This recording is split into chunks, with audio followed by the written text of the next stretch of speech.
से ही आज का हम सेशन स्टार्ट करें। जी जी सर। तो sir Ashwani sir already join. Ashwani ji join हो गए। Okay, thank you Brajesh.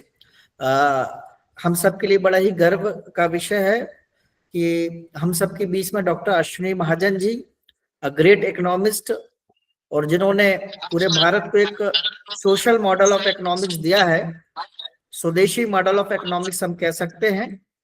और केवल भारत ही नहीं, भारत की आर्थिक नीति को विश्व में स्थापित करने का काम डॉक्टर अश्विनी महाजन ने ये किया है। चाहे हम एग्रीकल्चर इकोनॉमिक्स की बात करें, इंडस्ट्रीज इकोनॉमिक्स की बात करें, अपने दमखम से अपनी बात रखने वाले से डॉक्टर अश्विनी महाजन जी हमारे बीच में हैं। सर का बहुत बहुत स्वागत है। और आप स्वदेशी मंच के राष्ट्रीय सह संयोजक भी हैं। हम सब के बीच में doctor Vinod Sen sir, assistant professor, tribal university Amarkantak, और साथ ही आप इंडियन इकोनॉमिक एसोसिएशन के इसी मेंबर भी हैं। आपका भी बहुत बहुत स्वागत है। Doctor M Dilip Anand ji, executive council member of Indian economic association and president of youth economic association of Tamil Nadu. Dilip ji का भी बहुत बहुत स्वागत है। Good evening Dilip ji. And मैं सभी का स्वागत करता हूं आज के चिंतन में कि विकसित भारत 2047 का लक्ष्य हम सबके सामने है। और जब विकसित भारत 2047 की बात करते हैं तो भारत की अर्थव्यवस्था किस तरह मजबूत हो, विश्व के मंच पे भारत कैसे स्थापित हो, और मॉडल ऑफ स्वदेशी के कारण हम कैसे अपना एक्सपोर्ट बढ़ाएं, हम अपने किसानों को, अपने उद्योग को आगे ले जाएं। और ऐसे हेतु चिंतक, विचारक और लेखक डॉक्टर अश्विनी महाजन जी हमारे बीच में हैं। मैं ज्यादा समय न लेते हुए जो हमारा नेशनल बजट 2026-27 का था, उसकी बारीकियों को हम सबके सामने रखने हेतु मैं सर से निवेदन करूंगा। Doctor Ashwini Mahajan ji, please sir. धन्यवाद प्रोफेसर विश्वकर्मा जी। अभी जो 1 फरवरी को हमारा यूनियन बजट संसद में प्रस्तुत हुआ, उसके बारे में निश्चित रूप से कहा जा सकता है कि जैसे कि आपने कहा कि एक विकसित भारत के लक्ष्य को सामने रखते हुए ये बजट बनाया हुआ ऐसा प्रतीत होता है। हम जानते हैं कि आमतौर पर बजट में सामान्य जन की अपेक्षाएं रहती हैं कि हमारे लिए ये मिलेगा, हमारे लिए वो मिलेगा। मध्यम क्लास अपनी टैक्स रेट्स के बारे में चिंता करता है। इस प्रकार से ये भी हम जान रहे हैं कि पिछले सालों में जो बजट बनता था, उस बजट के बारे में लोगों की बहुत उत्सुकता सी रहती थी, आम जन की बहुत उत्सुकता रहती थी, क्योंकि उसमें एक्साइज ड्यूटी भी का भी हिस्सा होता था, कस्टम ड्यूटी भी उसके अंदर बहुत बड़ी मात्रा में, उसके ऊपर भी निर्णय बताए जाते थे सरकार के, और इनकम टैक्स के बारे में, और एक्सपेंडिचर में किन किन चीजों पर कितनी कितनी सब्सिडी बढ़ेगी, कम होगी, उसके बारे में रहता था। लेकिन आजकल के जो वर्तमान समय के जो बजट हैं, उसमें कुछ सीमाएं हैं। इसलिए इन बजटों के बारे में वो उत्सुकता आम जन में नहीं होती है, लेकिन जो आर्थिक विश्लेषक हैं उनके लिए उसमें बहुत सारी बातें रहती हैं। क्योंकि जीएसटी जो है वो जीएसटी काउंसिल का विषय है।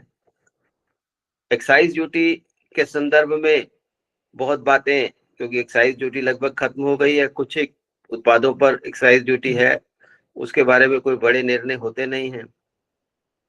क्योंकि भूमंडलीकरण का जमाना है, प्रेसिडेंट ट्रम्प तो दुनिया से इतर कुछ भी निर्णय कर लेते हैं, उनकी घोषणाएं कर देते हैं। हम इस फलां देश पर इतना टैरिफ लगाएंगे, फलां देश पर इतना टैरिफ लगाएंगे, लेकिन भारत जैसे देश जो डब्ल्यूटीओ के नियमों को मानते हैं, उनके द्वारा टैरिफ में बहुत बड़ा बदलाव कोई ऐसा होता नहीं है। तो इसलिए कस्टम ड्यूटीज के बारे में भी बजट में कोई खास बातें नहीं होती। पिछले साल मध्यम वर्ग को एक बड़ी राहत मिली थी। 1 लाख रुपए तक की राशि की आमदनी जो है प्रति माह वो टैक्स से एग्जेम्प्ट हो गई थी, और जो नौकरी पेशा लोग हैं उनकी थोड़ी और ज्यादा एग्जेम्पशन थी, क्योंकि स्टैंडर्ड डिडक्शन उसमें शामिल हो गया।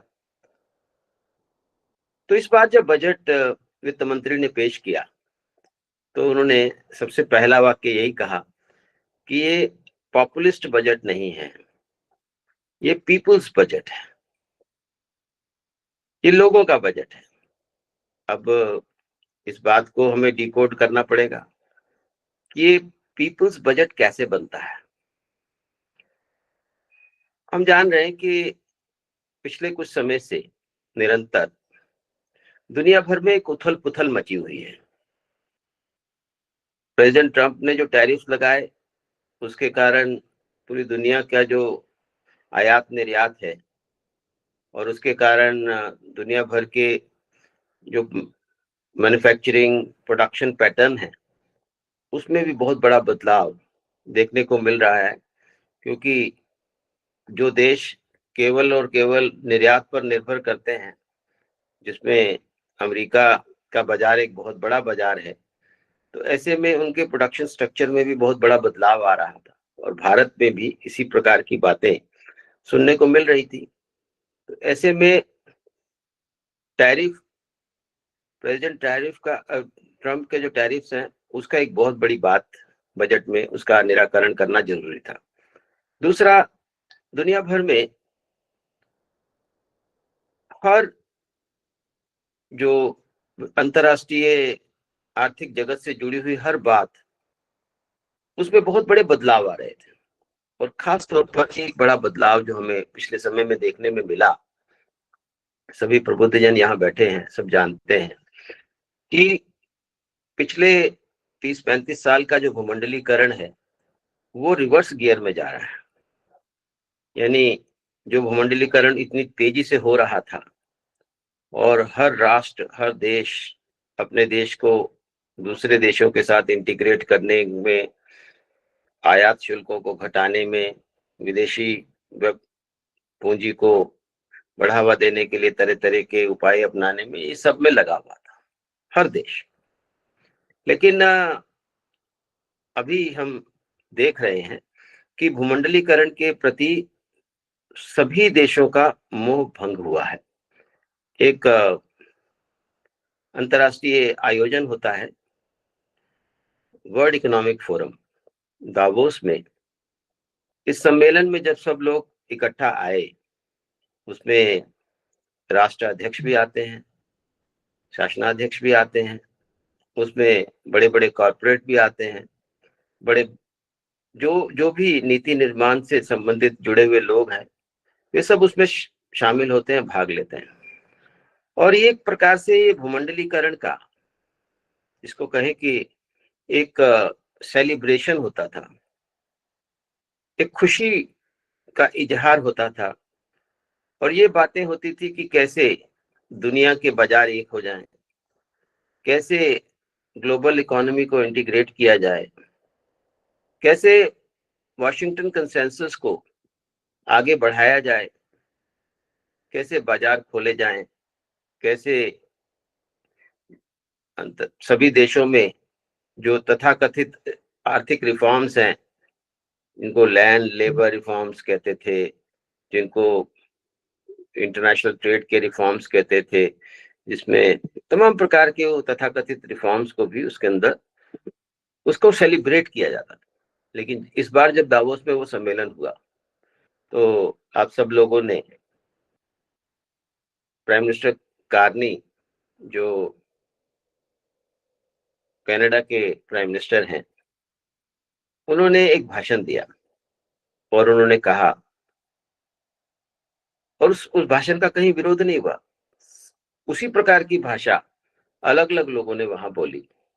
उन्होंने कहा कि भूमंडलीकरण एक धोखा है, हमें बेवकूफ बनाया गया।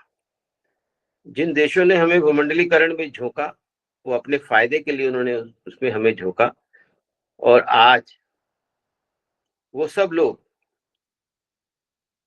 अंतर्राष्ट्रीय व्यापार को एक वेपन की तरह इस्तेमाल कर रहे हैं, एक हथियार की तरह इस्तेमाल कर रहे हैं।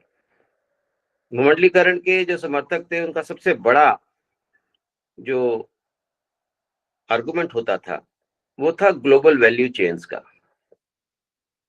कि जो सामान जहां से भी सस्ता मिले वहां से लेना, और अगर कार बनानी है भारत में तो जरूरी नहीं है सब चीजें भारत में ही बने। का हॉर्न कहीं से आएगा, इंजन कहीं से आएगा, क्लच प्लेट कहीं से आएगी, गियर बॉक्स कहीं से आएगा, उसका जो स्ट्रक्चर है वो कहीं और से आएगा और भारत में कार बन जाएगी। ग्लोबल वैल्यू चेन होगा। इसी प्रकार से मोबाइल फोन बनाना है तो अलग अलग जगह से, कहीं से सेमीकंडक्टर्स आएंगे, कहीं से उसकी चिप आएगी, कहीं से कुछ आएगा, तो बन जाएगा मोबाइल फोन। लेकिन हमने पिछले समय में देखा कि कैसे ग्लोबल वैल्यू चेन्स को वेपनाइजेशन करने की कोशिश हुई है। जब हमें सेमीकंडक्टर्स की जरूरत थी तो उन्होंने कहा हम आपको सेमीकंडक्टर्स नहीं देंगे, और हमारे देश का ऑटोमोबाइल सेक्टर काफी समय तक प्रोडक्शन में बहुत पिछड़ गया। उसी प्रकार से आजकल आप सब लोग सुन रहे हैं कि कैसे रेयर अर्थ मटेरियल जो है, रेयर अर्थ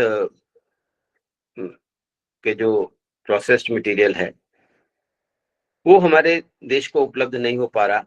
चीन ने कहा कि हमें जरूरत है, हम आपको नहीं देंगे। यानी केवल भारत को ही नहीं कहा, अमेरिका को भी कहा। यानी एक प्रकार से धमकाया कि हम आपका रेयर अर्थ मटेरियल रोक लेंगे, हम आपके लिए सेमीकंडक्टर्स रोक लेंगे, हमें आपके क्रिटिकल मिनरल्स जो हैं वो क्रिटिकल रॉ मटेरियल हम आपको नहीं देंगे। तो पूरी दुनिया में त्राही त्राही हो गई। तो कहाँ रह गया ग्लोबलाइजेशन? ग्लोबलाइजेशन तो खत्म हो गया और हमें धोखा दिया गया कि ग्लोबलाइजेशन के माध्यम से हम आपके ग्लोबल वैल्यू चेन से सब कुछ कर सकते हैं। हमने देखा कि वो पेमेंट सिस्टम को भी वेपनाइज किया गया। कहा कि हम आपके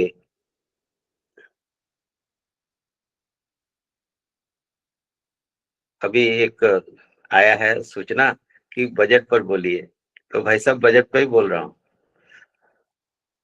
तो इस प्रकार से जैसे हमने देखा कि हर चीज को वेपनाइज करने की कोशिश हो रही थी, ऐसे में देश की जरूरत है कि हम आत्मनिर्भर बनने के लिए उन सब चीजों का देश में उत्पादन करना शुरू करें। हमने मेक इन इंडिया की बात की, हमने आत्मनिर्भर भारत की बात की, और आज हम पूरे और सीधे तरीके से स्वदेशी की बात कर रहे हैं कि कैसे जो सब मटेरियल जिसमें देश को आत्मनिर्भर बनना है, उस आत्मनिर्भरता को बढ़ाने के लिए कुछ स्ट्रैटेजिक सेक्टर्स चुने गए। उसमें रेयर अर्थ मटेरियल को चुना गया, उसमें इलेक्ट्रॉनिक कंपोनेंट्स को चुना गया, उसमें केमिकल्स को चुना गया, उसमें सेमीकंडक्टर्स को चुना गया। ऐसे तमाम प्रकार के, उसमें टेक्सटाइल सेक्टर को भी लाया गया। ऐसे तमाम उत्पाद जिसमें हमारी निर्भरता विदेशों पर बढ़ती जा रही है और जिसमें हम आत्मनिर्भर होना बहुत जरूरी है, उसके लिए देश में कैसे इन चीजों का उत्पादन बढ़ाया जाए, ऐसे स्ट्रैटेजिक सेक्टर्स के लिए स्पेशल एक विशेष योजना लेकर के सरकार आई। अब आपको मैं बताऊं, जैसे रेयर अर्थ मटेरियल है, रेयर अर्थ कॉरिडोर्स बनाए गए हैं। तो रेयर अर्थ प्रोडक्शन, हम जानते हैं कि चीन पर हमारी रेयर अर्थ मटेरियल के लिए बहुत ज्यादा निर्भरता है, और ऐसी बात तो है नहीं कि हमारे पास रेयर अर्थ नहीं है, हमारे पास रेयर अर्थ है। वो हो सकता है चीन से थोड़ी ज्यादा ही हो, लेकिन वो जो मटेरियल है उसकी एक्सट्रैक्शन है, उसकी प्रोसेसिंग है, उसकी प्रोडक्शन है, इसमें हम पिछड़ इसलिए गए क्योंकि हमने इस बात पर ध्यान नहीं दिया। ग्लोबलाइजेशन के दबाव में हम इतना आ गए कि हमें जरूरत ही नहीं है इन सब चीजों की प्रोडक्शन करने की, क्योंकि हमारी कॉस्ट ज्यादा हो जाएगी तो क्यों हम प्रोडक्शन करें, हम सस्ता सामान चीन से क्यों ना ले लें। लेकिन हमने देखा एपीआई के क्षेत्र में किस प्रकार से चीन ने हमें हमारा एक्सप्लॉयटेशन करना शुरू कर दिया। रेयर अर्थ मटेरियल्स के लिए, इसी प्रकार से कई प्रकार के केमिकल्स के लिए, एक मैंने एपीआई की बात की उसके लिए, और सेमीकंडक्टर्स में। तो इन सब चीजों का अपने देश में उत्पादन बढ़ना चाहिए। इस विषय को लेकर के इस बजट में विशेष प्रावधान किए गए हैं। इसको और ज्यादा अध्ययन करने की हमारे आर्थिक विश्लेषकों को, हमारे स्टूडेंट्स को, रिसर्चर्स को करने की जरूरत है कि कैसे इन विषयों को हम आगे ले जाकर के देश की आत्मनिर्भरता और स्वदेशी के आधार पर हम देश का विकास कर सकते हैं। अब दूसरी बात आती है कि देश में एक दूसरा सबसे बड़ी समस्या है, वो है स्किल गैप। हम जानते हैं कि जो हम अपने देश में, हम ये भी जान रहे हैं कि भाई हमारे देश को यंगिस्तान बोलते हैं लोग, यूथ पावर हमारे पास बहुत ज्यादा है, लेकिन उस यूथ पावर का इस्तेमाल हम नहीं कर पाएंगे यदि जिस प्रकार की स्किल्स हमें चाहिए उस प्रकार की स्किल्स वाले लोग नहीं है हमारे पास। अब उदाहरण के लिए दुनिया भर के लोग भारत में आकर के अपना इलाज कराना चाहते हैं, जिसको हम मेडिकल टूरिज्म बोलते हैं। तो मेडिकल टूरिज्म कैसे सक्सेसफुल होगा अगर हमारे पास केयर गिवर्स नहीं होंगे, हमारे पास हेल्थ प्रोफेशनल्स नहीं होंगे। हमारे पास अच्छे डॉक्टर्स हैं, लेकिन उसके लिए सपोर्टिंग स्टाफ जो चाहिए, तो ऐसे हजारों लोगों को ट्रेन करने के लिए इस प्रकार का व्यवस्था इस बजट में की गई है। उसी प्रकार से अपने देश में टूरिज्म का एक बहुत बड़ा स्कोप है और टूरिस्ट गाइड्स हमारे पास कम है। दुनिया भर में हम कहीं जाते हैं तो टूरिस्ट गाइड्स मिलते हैं। मैं नहीं समझता हूं कि दुनिया में कोई एक ऐसा देश है जिसके पास इतने अधिक टूरिज्म स्पॉट्स हो सकते हैं जितने हमारे पास है। हमने इस बार के बजट में जब स्वदेशी जागरण मंच के नाते हम वित्त मंत्री जी से मिले, तो मैंने उनको कहा कि एक अच्छी योजना चल रही है वन डिस्ट्रिक्ट वन प्रोडक्ट की, हमें एक दूसरी योजना पर भी काम करना चाहिए, वन डिस्ट्रिक्ट वन हेरिटेज। हमारे हर जिले में एक हेरिटेज स्थान है जिस पर लोग देखना आना चाहते हैं।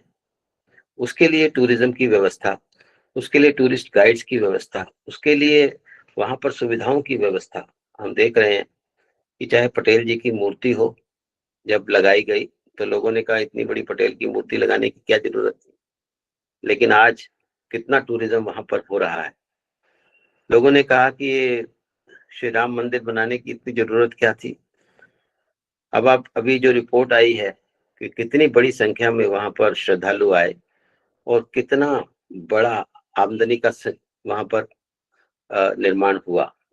इसी प्रकार से चाहे वो काशी है, चाहे वो और बाकी स्थान है, हम जान रहे हैं कि 65% of our tourism is based on the uh, is based on our religious tourism। तो इसलिए इस टूरिज्म को बढ़ाने के लिए इस बजट में प्रावधान किए गए। तीसरी बात, महत्वपूर्ण बात यह है कि हमारे एग्रीकल्चर का जो योगदान है हमारे देश में काफी है। We have surplus of agricultural production, but विडंबना यह है कि हमारी जो एग्रीकल्चरिस्ट हैं, जो फार्मर्स हैं, उनकी इनकम्स कम है। उसके लिए बजट में इस बार उनकी आमदनी को बढ़ाने के लिए हाई वैल्यू प्रोडक्ट्स ज्यादा बने, उसके लिए प्रयास हो रहे हैं। तो चाहे वो कोकोनट है, चाहे वो दूसरे प्रकार के नट्स हैं, उनकी प्रोडक्शन, उनकी प्रोसेसिंग, उसके लिए एक विशेष योजना इस बजट में हमें दिखाई देती है। अब एक बात आती है बजट में, हम लोग जानते हैं कि बजट के विश्लेषक जो रहते हैं उसमें दो तीन बातों पर वो ज्यादा ध्यान देते हैं, जो नंबर्स होते हैं। एक नंबर ये ध्यान रहता है कि टोटल बजट कितना है। हम जान रहे हैं कि बजट का साइज तो निरंतर बढ़ता ही रहता है, हर साल बढ़ता है, इस साल भी बढ़ा है। तो उस बजट में एक बात को ध्यान रखा जाता है, सबसे बड़ी बात जो इम्पोर्टेंट होती है वो है कि कितना कैपिटल एक्सपेंडिचर हो रहा है, कैपेक्स जिसको बोलते हैं। हम जान रहे हैं कि इस बार के बजट में 12.2 लाख करोड़ का कैपिटल एक्सपेंडिचर है और इसके ऊपर बड़ी मात्रा में सपोर्ट फॉर कैपिटल फॉर्मेशन के लिए अलग से प्रावधान रखा जाता है। तो ये दोनों मिला करके जो बनता है, आप लोग जानते हैं कि जब यूपीए के समय में और खासतौर पर जब ग्लोबल डाउनफॉल आ रहा था, उस समय कहीं भारत में भी ऐसा डाउनफॉल ना आए, इस खतरे को समझते हुए ऐसा वो कहते थे, उन्होंने एक्सपेंडिचर बहुत ज्यादा तेजी से बढ़ाया, जिसके कारण हमारा जो फिस्कल डेफिसिट है वो 6.5-7% तक पहुंच गया, जिसके कारण कर्जा भी देश पर बढ़ने लगा। इस सरकार के आने के बाद ग्रेजुअली इस फिस्कल डेफिसिट को कम किया गया। कम हो ही रहा था, इस बीच में कोविड आ गया। कोविड के दौरान खर्चा ज्यादा, आमदनी कम, उसके कारण हमारा जो फिस्कल डेफिसिट है वो 9.5% तक आ गया। फिर उसको दोबारा से कम करने का प्रयास हुआ। अभी पिछले साल के बजट में ये 4.4% था। अभी इस साल के बजट के लिए जो रिवाइज एस्टिमेट्स आए हैं वो 4.4% के हैं of the globe of the GDP. इस बार के बजट में वो 4.3% ऑफ द जीडीपी ऐसा आकलित किया गया है। लेकिन यहाँ महत्वपूर्ण बात यह है कि जब ये फिस्कल डेफिसिट कम होता है, उसका सीधा सीधा असर कीमतों पर पड़ता है, इन्फ्लेशन पर पड़ता है। क्योंकि अगर फिस्कल डेफिसिट ज्यादा होगा, ज्यादा नोट छापेंगे या ज्यादा उधार लिया जाएगा, देन हमें क्या करना है कि उसके उसके कारण हमारे जो कीमतें हैं वो ज्यादा बढ़ जाते हैं, इन्फ्लेशन ज्यादा हो जाती है। जब इन्फ्लेशन ज्यादा होती है तो स्वाभाविक है आम जनता उससे प्रभावित होती है, उनकी रियल इनकम कम हो जाती है। तो ऐसे में अगर आप जो इस मेरे वक्तव्य को सुन रहे हैं वो जरूर इस बात को जाकर के अध्ययन करें कि बजट में फिस्कल डेफिसिट और कैपिटल फॉर्मेशन का कितना क्या रिलेशन है, कितना उस उन दोनों को सामने रख कर देखें कि पिछले सालों के बजटों में, पिछली सरकारों के बजटों में, इस सरकार के बजट में भी लगातार हम देख रहे थे कि जो जो रेवेन्यू एक्सपेंडिचर है वो ज्यादा होता था और जो कैपिटल एक्सपेंडिचर है वो कम रहता था। इसके कारण ऐसा दिखाई देता था कि हम जितना ऋण लेंगे, यानी जो फिस्कल डेफिसिट होगा लोन करके उसको पूरा किया जाएगा, तो ऋण जो है वो हम बड़ी मात्रा में करंट कंजम्पशन एक्सपेंडिचर को मीट आउट करने के लिए करते थे। लेकिन इस बार के बजट में हम देख रहे हैं कि जो कैपिटल एक्सपेंडिचर है, यानी जिसको इफेक्टिव कैपिटल एक्सपेंडिचर कहा बजट में, जो इफेक्टिव कैपिटल एक्सपेंडिचर है वो है 4.4% of the budget of the GDP, whereas the fiscal deficit is 4.3% of the GDP. That means after a very, very long time, for the first time, we are spending more on capital expenditure, and we are not borrowing, we are not having fiscal deficit for our consumption expenditure. ये बात शायद जो budget विश्लेषक हैं उनके द्वारा कहीं ना कहीं वो छूट गई है। इसलिए इस बात को भी ध्यान में रखना चाहिए कि इस स्थिति को और ज्यादा आगे बढ़ाने की जरूरत है। यानी हम समझ रहे हैं कि आप अगर आप लोन लेते हैं और उसका वो अपने घर की दाल रोटी पर खर्च कर देते हैं, हम हमारे किराया देने पर या किसी चीज पर खर्च कर देते हैं, यानी करंट एक्सपेंडिचर पर खर्च कर देते हैं, तो उस लोन को चुकाना संभव नहीं है। लेकिन और ये जो लोन क्या है, ये लोन हमारी भविष्य की पीढ़ियों पर लोन है। इस बार सरकार की ने एक जिम्मेदारी पूर्वक एक काम करते हुए एक अच्छा विषय ये निकाला कि इस बार के बजट में fiscal deficit is less than the capex, the effective capex.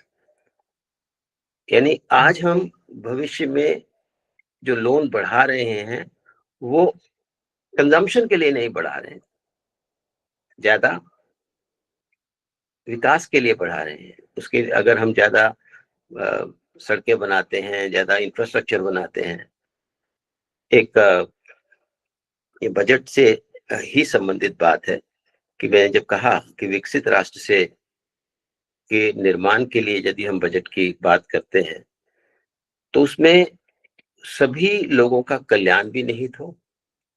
जैसे हमने देखा कि पिछले समय में लगातार बजट के प्रोविजंस के माध्यम से हमने घरों का निर्माण किया, 3 करोड़ ग्रामीण, 1 करोड़ शहरी, बिजली सब जगह उपलब्ध कराने की बात आई, सभी स्थानों पर पीने का पानी पहुंचाया जाए, इसकी इसकी व्यवस्था हुई, सभी को क्लीन कुकिंग फ्यूल मिले, इसकी व्यवस्था हुई, सभी जगह सैनिटेशन की सुविधाएं ठीक हो, इसकी व्यवस्था हुई, शिक्षा और स्वास्थ्य अच्छा हो, खासतौर पर जो हमने अ, हमारे तो इन सब चीजों के लिए जो व्यवस्थाएं की गई इस बजट में, उसका एक अच्छा प्रभाव पूर्व पुराने बजटों में जो व्यवस्थाएं की गई उसका एक अच्छा प्रभाव ये पड़ा कि हम 25 करोड़ लोगों को गरीबी से बाहर लाने में सफल हो पाए। और यूएनडीपी ने भी इस बात की सराहना की। आमतौर पर यूएनडीपी भारत की सराहना नहीं करता, तो उन्होंने भी इस बात की सराहना की कि हमने काफी बड़ी संख्या में लोगों को उससे बाहर लेकर के आए, और हमारा जो यूएनडीपी ने जो कैलकुलेट किया हुआ हमारा मल्टी डायमेंशनल पॉवर्टी इंडेक्स, वो बाकी देशों की तुलना में काफी ज्यादा तेजी से नीचे आया। तो कहने का भाव ये है कि जब हम विकसित राष्ट्र के संदर्भ में बात करते हैं तो स्वाभाविक तौर पर हमें बजट के माध्यम से इसमें लास्ट में एक बात मैं और कहना चाहता हूं कि बजटों में, पिछले सारे बजटों में और बहुत सारे सालों से मैं देख रहा हूं कि जो अ, जिसको हम सोशल सेक्टर्स की एक्सपेंडिचर बोलते हैं, शिक्षा है, स्वास्थ्य है, इसके अतिरिक्त पीने का पानी है, इसके अतिरिक्त जो SC ST या माइनॉरिटीज के लिए बाल और महिला कल्याण के लिए, ये सब मिलकर के जो सोशल सेक्टर्स होते हैं, इन पर बजट में ज्यादा प्रोविजंस आने चाहिए। लेकिन पिछले सालों की तरह इस साल भी बजट में शिक्षा के लिए कोई बहुत बेहतर व्यवस्था की गई हो, ऐसा नहीं है। स्वास्थ्य में सरकार अच्छा कर रही है, खासतौर पर आज के हम जो जो गरीब लोग हैं, बीपीएल लोग हैं, उनके लिए विशेष व्यवस्था सरकार की तरफ से आयुष्मान भारत के रूप में हुई है। लेकिन सोशल सेक्टर्स पर जितना बजट होना चाहिए, और एक बात और में देखने को मिलती है, आप लोग भी इसके बारे में जरूर अध्ययन करिए कि बजटों में जितना शिक्षा और स्वास्थ्य और बाकी सोशल सेक्टर्स पर एक्सपेंडिचर की बात आती है, उससे कहीं कम रिवाइज्ड एस्टिमेट्स में आता है और फाइनल एस्टिमेट्स में और ज्यादा कम हो जाता है। यानी अपने देश की कैपेसिटी को भी बढ़ाने की जरूरत है कि जितना जितना उसके लिए एलोकेट किया जाता है, उससे कहीं कम हम खर्च कर पाते हैं। तो इन सब चीज़ों को भी अपने देश की कैपेसिटी बढ़ाने की ज़रूरत है। और ये केवल मैं केवल केंद्रीय बजट के बारे में कह रहा हूँ, ऐसा नहीं है, बल्कि हर बजट में, केंद्रीय बजट के अलावा जो राज्यों के बजट होते हैं, उसमें भी यही बात देखने को मिलती है कि जो कैपेसिटी है, जहाँ रियल एक्सपेंडिचर होना है, जहाँ जहाँ जिसको हम कहते हैं कि आउटकम बजट भी देखने को हमें मिलता है। कई तो जैसे होता है कि आपने पैसा लिया और बांट दिया एक सब्सिडीज के रूप में, वो नहीं। जहाँ रियल कैपेसिटी की जरूरत है, उसकी हमें बढ़ाने की जरूरत है। ये बात को भी ध्यान देना होगा। और बहुत सारी बातें हमने वित्त मंत्री जी को कई चीजों के लिए बताया था, और उनमें से काफी चीजों को उन्होंने शामिल किया है। लेकिन ये हमारे देश की विडंबना हमेशा से लंबे समय से रही है कि हमारे जो सोशल सेक्टर्स पर जितना इन्वेस्टमेंट होना, जितना एक्सपेंडिचर होना चाहिए, उतना नहीं हो पाता है। ये सरकार प्रयास कर रही है, ऐसा दिखाई देता है कि सोशल सेक्टर में निवेश और सोशल सेक्टर में इन्वेस्टमेंट की और उसकी कैपेसिटी को बढ़ाने के लिए, खर्चे की कैपेसिटी को बढ़ाने के लिए उस पे एक ज्यादा ध्यान देने की जरूरत है। मुझे लगता है कि इस केंद्रीय बजट के बारे में समय की भी एक सीमा रहती है। मुझे लगता है कि थोड़ा समय ज्यादा ही लिया, तो आप सबका बहुत बहुत धन्यवाद, आपने बड़े धैर्य से सुना। और कोई अगर प्रश्न है तो मैं बताता हूँ। धन्यवाद भाई साहब। निश्चित रूप से एक आपने ग्लोबल से लेकर भारत और भारत से लेके जमीनी स्तर की बात की, आपने एजुकेशन की बात की, सोशल सेक्टर में खर्च कम होता है, सबसे बड़ी बात की हम बजट का उपयोग भी नहीं कर पाते हैं। और उससे भी बड़ी बात है कि परिस्थिति हमारी कैसी, उस परिस्थिति के आधार पर बजट है। सरकार भी अपना वित्तीय घाटा कम कर रही है और हमारे इंटरनेशनल संस्थाओं ने भी आज भारत के लिए बड़ी अपने बर्डन भी कम कर रही है और सोशल रिफॉर्म्स भी ला रही है। प्रधानमंत्री आवास की भी आपने बात की। निश्चित रूप से आपका मार्गदर्शन हम सब के लिए बड़ा अच्छा है और आपने बजट के माइक्रो पॉइंट्स भी हम सबके सम्मुख रखे। Youth economic association, MP Chhattisgarh economic association आपका बहुत बहुत धन्यवाद करती है। और निश्चित रूप से आपका मार्गदर्शन हमको मिलता रहेगा। हमारे जो सुधार्थी हमारे बीच में जुड़े हैं, उन्होंने इससे बहुत कुछ सीखा भी होगा। और भविष्य में भी हम आपसे निवेदन करेंगे कि हमारे इस प्लेटफॉर्म में, हालांकि आप हमेशा आते हैं और आपका मार्गदर्शन हमें हमेशा मिलता है। पुनः पूरे प्लेटफॉर्म की तरफ से, एसोसिएशन की तरफ से आपको धन्यवाद भाई साहब। और निश्चित रूप से आपने बहुत ही बारीकी बजट की बताई है। अब मैं रिक्वेस्ट करूंगा doctor Vinod Sen ji, assistant professor tribal university Amarkantak ji. जी, कोई सज्जन प्रश्न पूछना चाहते थे? कोई जी जी है?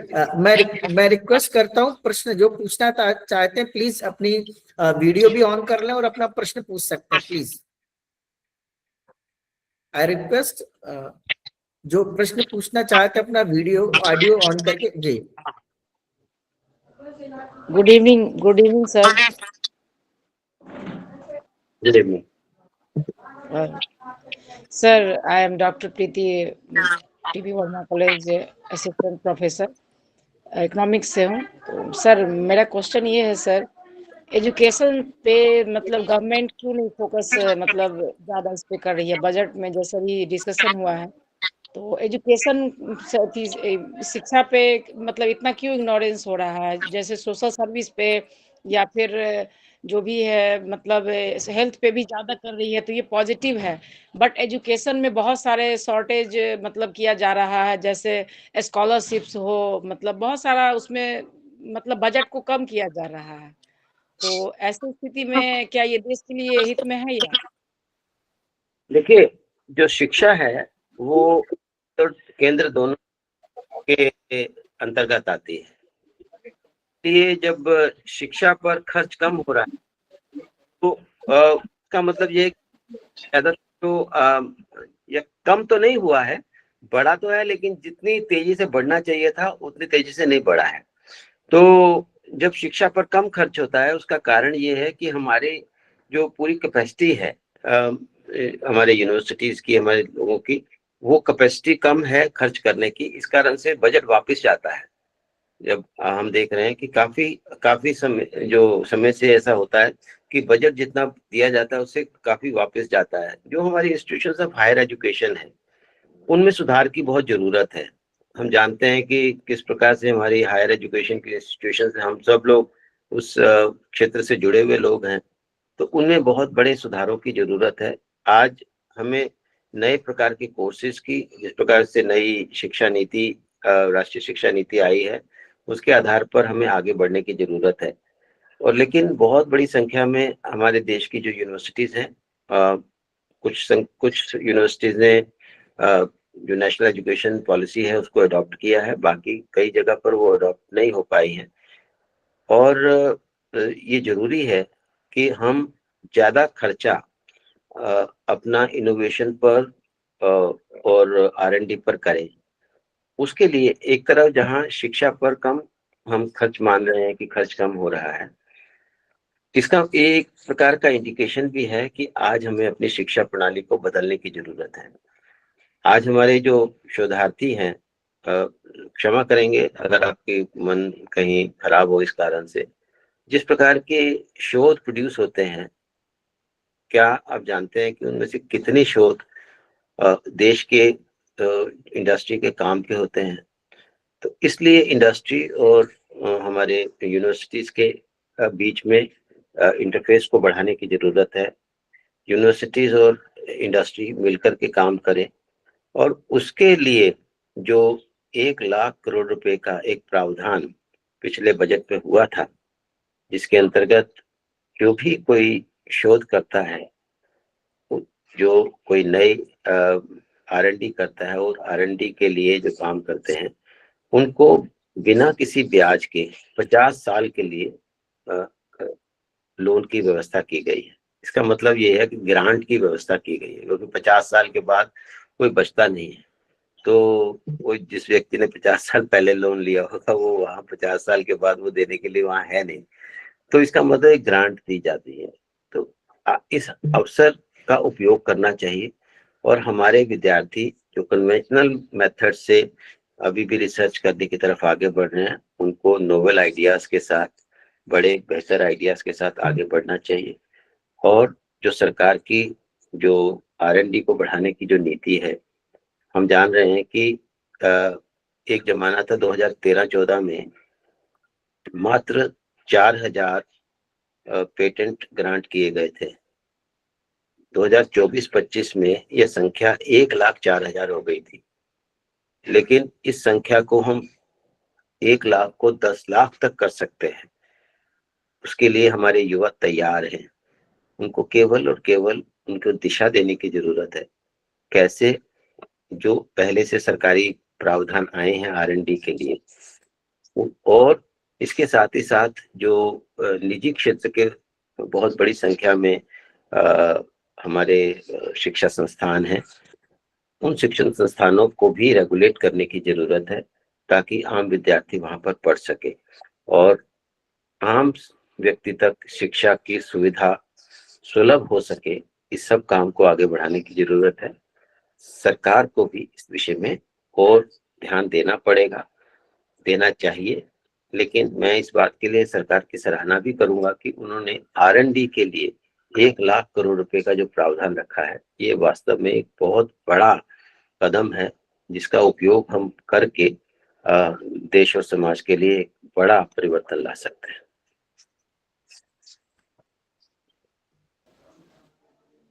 बहुत बहुत धन्यवाद सर आपका। सर आपका माइक बंद है। Thank you doctor Ashwini Mahajan जी, आपने अच्छा प्रश्न का उत्तर दिया, और निश्चित रूप से हमारे लोगों की जिज्ञासा का समाधान होना चाहिए और आपने किया। अब मैं डॉक्टर विनोद सेन जी से निवेदन करूंगा कि वो अपना विषय प्रारंभ करेंगे।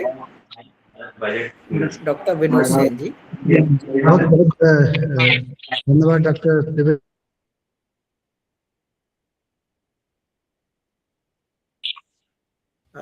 Vinod sir please check mic sir. Okay, बहुत बहुत धन्यवाद doctor Devendra Vishwakarma ji. Professor Ashwini Mahajan sir. Professor Ashwini Mahajan ji ने बहुत ही विस्तार से जो यूनियन बजट है 2026-27 का, उस पे काफी चर्चा करी।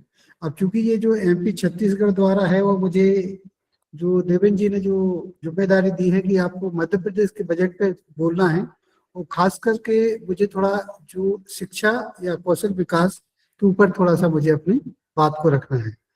तो अगर हम बात करें कि जो मध्य प्रदेश का जो बजट है, अगर इसको हम एब्सोल्यूट टर्म में देखें कि ये बजट जो है 4,38 लाख करोड़ का है। अगर हम इसको तुलना करें कि जो 2025-26 का बजट था, वो बजट था वो 4.21 लाख करोड़ का। तो हम देख रहे हैं कि एक एब्सोल्यूट टर्म्स में कि इसमें वृद्धि हुई है। और अगर हम देखें कि एक बजट में एक बड़ा इंपॉर्टेंट कंपोनेंट होता है, वो होता है राजकोषीय घाटा, जिसको हम डेफिसिट फाइनेंसिंग भी बोलते हैं। तो अगर हम राजकोषीय घाटे की बात करें तो जहां 2025-26 में जो कुल बजट का 4.7% था, वो इस वर्तमान बजट में उसको घटा करके 3.87% कर दिया गया है। तो जो एक प्रश्न बार बार हमारे सामने आ रहा था कि मध्य प्रदेश सरकार के ऊपर बहुत ज्यादा कर्ज है, और इस कर्ज को निजात पाने के लिए सरकार क्या करेगी, कैसे। अब तो ऐसा लग रहा है कि कर्ज लेने के चुकाने के लिए भी हमको एक और कर्ज लेना पड़ेगा। तो स्टिल एक देखें कि अगर 3.87% भी नियर अबाउट 4% है, तो किसी भी एक राज्य के लिए इतना घाटे का बजट बनाना ये थोड़ा सा खतरे से खाली नहीं है। अगर हम देखें इसमें क्षेत्रवार आवंटन की बात करें, तो ये जो बजट का जो मेन फोकस रहा है, महिला, किसान और स्वास्थ्य, इन 3 चीजों पे फोकस किया गया है। अगर इसमें हम महिला केंद्रित बजट की हम बात करें, तो महिलाओं के लिए 1.27 लाख करोड़ खर्च किए गए हैं, जो कि महिलाओं से संबंधित विभिन्न सामाजिक कार्यक्रम चल रहे हैं, चाहे वो वुमेन एम्पावरमेंट के लिए हो, चाहे वुमेन्स को फाइनेंशियल सपोर्ट प्रोवाइड करना हो, चाहे उनकी स्वास्थ्य से रिलेटेड चीजों के लिए हो। और विशेषकर जो हमारी मध्य प्रदेश सरकार की सबसे एक अच्छी योजना है, वो है लाडली बहना योजना। तो लाडली बहना योजना के लिए 23,883 करोड़ रुपए का प्रावधान किया गया है, और जिसमें फोकस किस पर रहेगा, वित्तीय समावेशन की हम बात कर रहे हैं, उनका फाइनेंशियल इंक्लूजन करना है, वुमेन्स के हाथ में परचेजिंग पावर देना है। जब तक वुमेन्स के हाथ में परचेजिंग पावर नहीं आएगा, जब तक वो आर्थिक रूप से सुदृढ़ नहीं होगी, तब तक वो बराबरी के या फिर उनका डिसीजन मेकिंग पावर है, या फिर परिवार में उनका कुछ जो से होता है, या फिर जो उनको बात रखनी है, वो उतने अच्छे तरीके से नहीं कर सकती हैं। वुमेन सुरक्षा से रिलेटेड चीजें, इस पे भी ध्यान दिया गया है। दूसरा हमारे जो बजट का इम्पोर्टेंट एस्पेक्ट है, वो है कि कृषि और किसान कल्याण की बात करी गई है। तो इस जो 26-27 का जो ईयर है, उसको किसान कल्याण वर्ष के आधार पर ही कर दिया गया है, कि जिसमें कि कृषि हो गया, सिंचाई हो गया, फसल खरीदी हो गया, और कृषि से संबंधित जो भी संबंधित क्षेत्र हैं, उन सब पर ही विशेष ध्यान दिया जाएगा। और इसके लिए सरकार ने 38,850 करोड़ रुपए आवंटित किए गए हैं। और अकेला फसल का विविधीकरण, हम बोल रहे हैं कि हमारे यहाँ जो किसान है, या तो सोयाबीन उगा रहा है, या फिर वो गेहूं उगा रहा है, या फिर कुछ दालें ही कर रहा है। तो जब तक कि हम फसल का विविधीकरण नहीं करेंगे, जब तक कि हम क्रॉस के नहीं जाएंगे, हॉर्टिकल्चर की तरफ नहीं जाएंगे, तब तक कि फसल की जो एक किया गया कि हमारे फार्मर की हमको आय को डबल करना है, तब तक वो संभव नहीं है। तो इसी बात को ध्यान में रखते हुए मध्य प्रदेश सरकार ने 850 करोड़ रुपए आवंटित किए गए हैं। तो इसके बाद बात आती है स्वास्थ्य। हमने देखा कि रोटी, कपड़ा, मकान और स्वास्थ्य बेसिक आधारभूत हैं, पर स्वास्थ्य के लिए जो किया गया, स्वास्थ्य सेवाओं के हम देख रहे हैं कि जो स्पेशली जो हमारी सरकारी हॉस्पिटल्स हैं, वहाँ या तो डॉक्टर नहीं होता है, डॉक्टर होते तो दवाई नहीं होती है।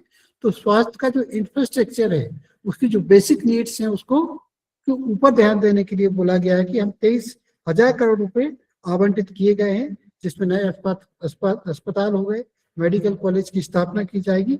और स्वास्थ्य से संबंधित जो बेसिक बुनियादी ढांचा है, सार्वजनिक स्वास्थ्य वितरण में जो सुधार की गुंजाइश है, चाहे राष्ट्रीय स्वास्थ्य मिशन हो, उसके लिए भी 4,600 करोड़ रुपए का भी आवंटन किया गया है। अब इसमें जो मुझे दिया गया है टॉपिक, वो है आपको शिक्षा पे बात करनी। हम सब शिक्षा जगत से भी लोग हैं, और हम अपनी आवश्यकताएं भी जानते हैं, हमारे आपके फाइनेंशियल कंस्ट्रेंट भी हैं। अभी प्रीति कुमारी जी ने एक बहुत ही अच्छा सवाल किया था कि जो सरकार का जो बजट आवंटन है स्पेशली इन एजुकेशन पे, वो जितना, चाहे आप कोठारी कमेटी की बात करें 1968 में था, उसने बोला था कि हम 6% देंगे, चाहे हमारी न्यू एजुकेशन पॉलिसी बोले, उसने भी अनुशंसा की है कि कुल बजट का 6% हमको शिक्षा पे खर्च करना है। तो अगर हम देखें कि not only central level, even state level पे भी हम शिक्षा के लिए उतना बजट नहीं दे पा रहा है जितना जरूरी है। उसका आप सीधा सा देख सकते हैं कि जो स्पेशली अगर हम हायर एजुकेशन की बात करें तो जो हमारी 4 नई स्टेट यूनिवर्सिटी खुली है वहां पे 140 सैंक्शन पोस्ट हैं। अब उसमें थोड़े कानूनी दाव पेच है जिसके कारण भर्तियां नहीं हो पाई हैं। अधिकांश, चाहे आपका स्कूल शिक्षा हो चाहे आपका कॉलेज हायर एजुकेशन हो, वो भी अभी क्या हो रहा है, गेस्ट फैकल्टी के भरोसे चल रहा है। तो इस बार शिक्षा के ऊपर थोड़ा ध्यान दिया गया है और ये जो हमारे भविष्य के लिए बहुत महत्वपूर्ण है वो इसमें देखा गया है कि जो अपेक्षाएं क्या थी। अगर हम सबसे पहले अपेक्षाओं की बात करें तो इसमें बहुत सारी अपेक्षाएं थी कि शिक्षा पर बजट दिया जाएगा जिससे लोगों को स्किल मिलेगा, स्किल मिलने के साथ साथ रोजगार के अवसर भी उपलब्ध होंगे और स्वरोजगार के अवसर भी पैदा किए जाएंगे। तो कौशल आधारित शिक्षा की हमने बात कर रहे थे, हम मिश्रित शिक्षा की बात कर रहे थे, हम एआई आधारित शिक्षा की भी बात कर रहे थे। तो इस प्रकार की हमें इस बजट से उम्मीदें थी। अब हम देखते हैं कि इस बजट से हमको मिला क्या है। अगर हम मिलने की बात करें तो सरकार ने इसके लिए जो बजट में एलोकेशन किया गया है, कुल जो एलोकेशन है वो शिक्षा के लिए दिया गया 23,000 करोड़ रुपए दिया गया है। अब 23,000 करोड़ रुपए तो दिया गया है और अगर हम शिक्षा और कौशल विकास को दोनों को मिलाकर देखते हैं तो 45,000 करोड़ के आसपास आवंटित किया गया है। अब इसमें जो सबसे महत्वपूर्ण चीज है इसमें बोला गया है कि शिक्षा के लिए हम 15,000 शिक्षकों की भर्ती करेंगे। तो ये अच्छी बात है। अब इन्होंने बोला कि अब कॉलेजों का उन्नयन करेंगे, कॉलेजों के लिए भी प्रावधान किए गए हैं। कौशल विकास कार्यक्रम की हम करेंगे, स्कूल लेवल पे भी करेंगे, हम एआई को भी स्कूल में लाएंगे, हम जो यूनिवर्सिटी लेवल पे है वहाँ पे कॉलेज में वोकेशनल ट्रेनिंग करेंगे, हम उनको इंटर्नशिप दिलाएंगे ताकि उनको एजुकेशन करते समय ही उनको एम्प्लॉयमेंट मिल जाए या फिर जैसे ही अपनी डिग्री खत्म करते उनको एम्प्लॉयमेंट मिल जाए।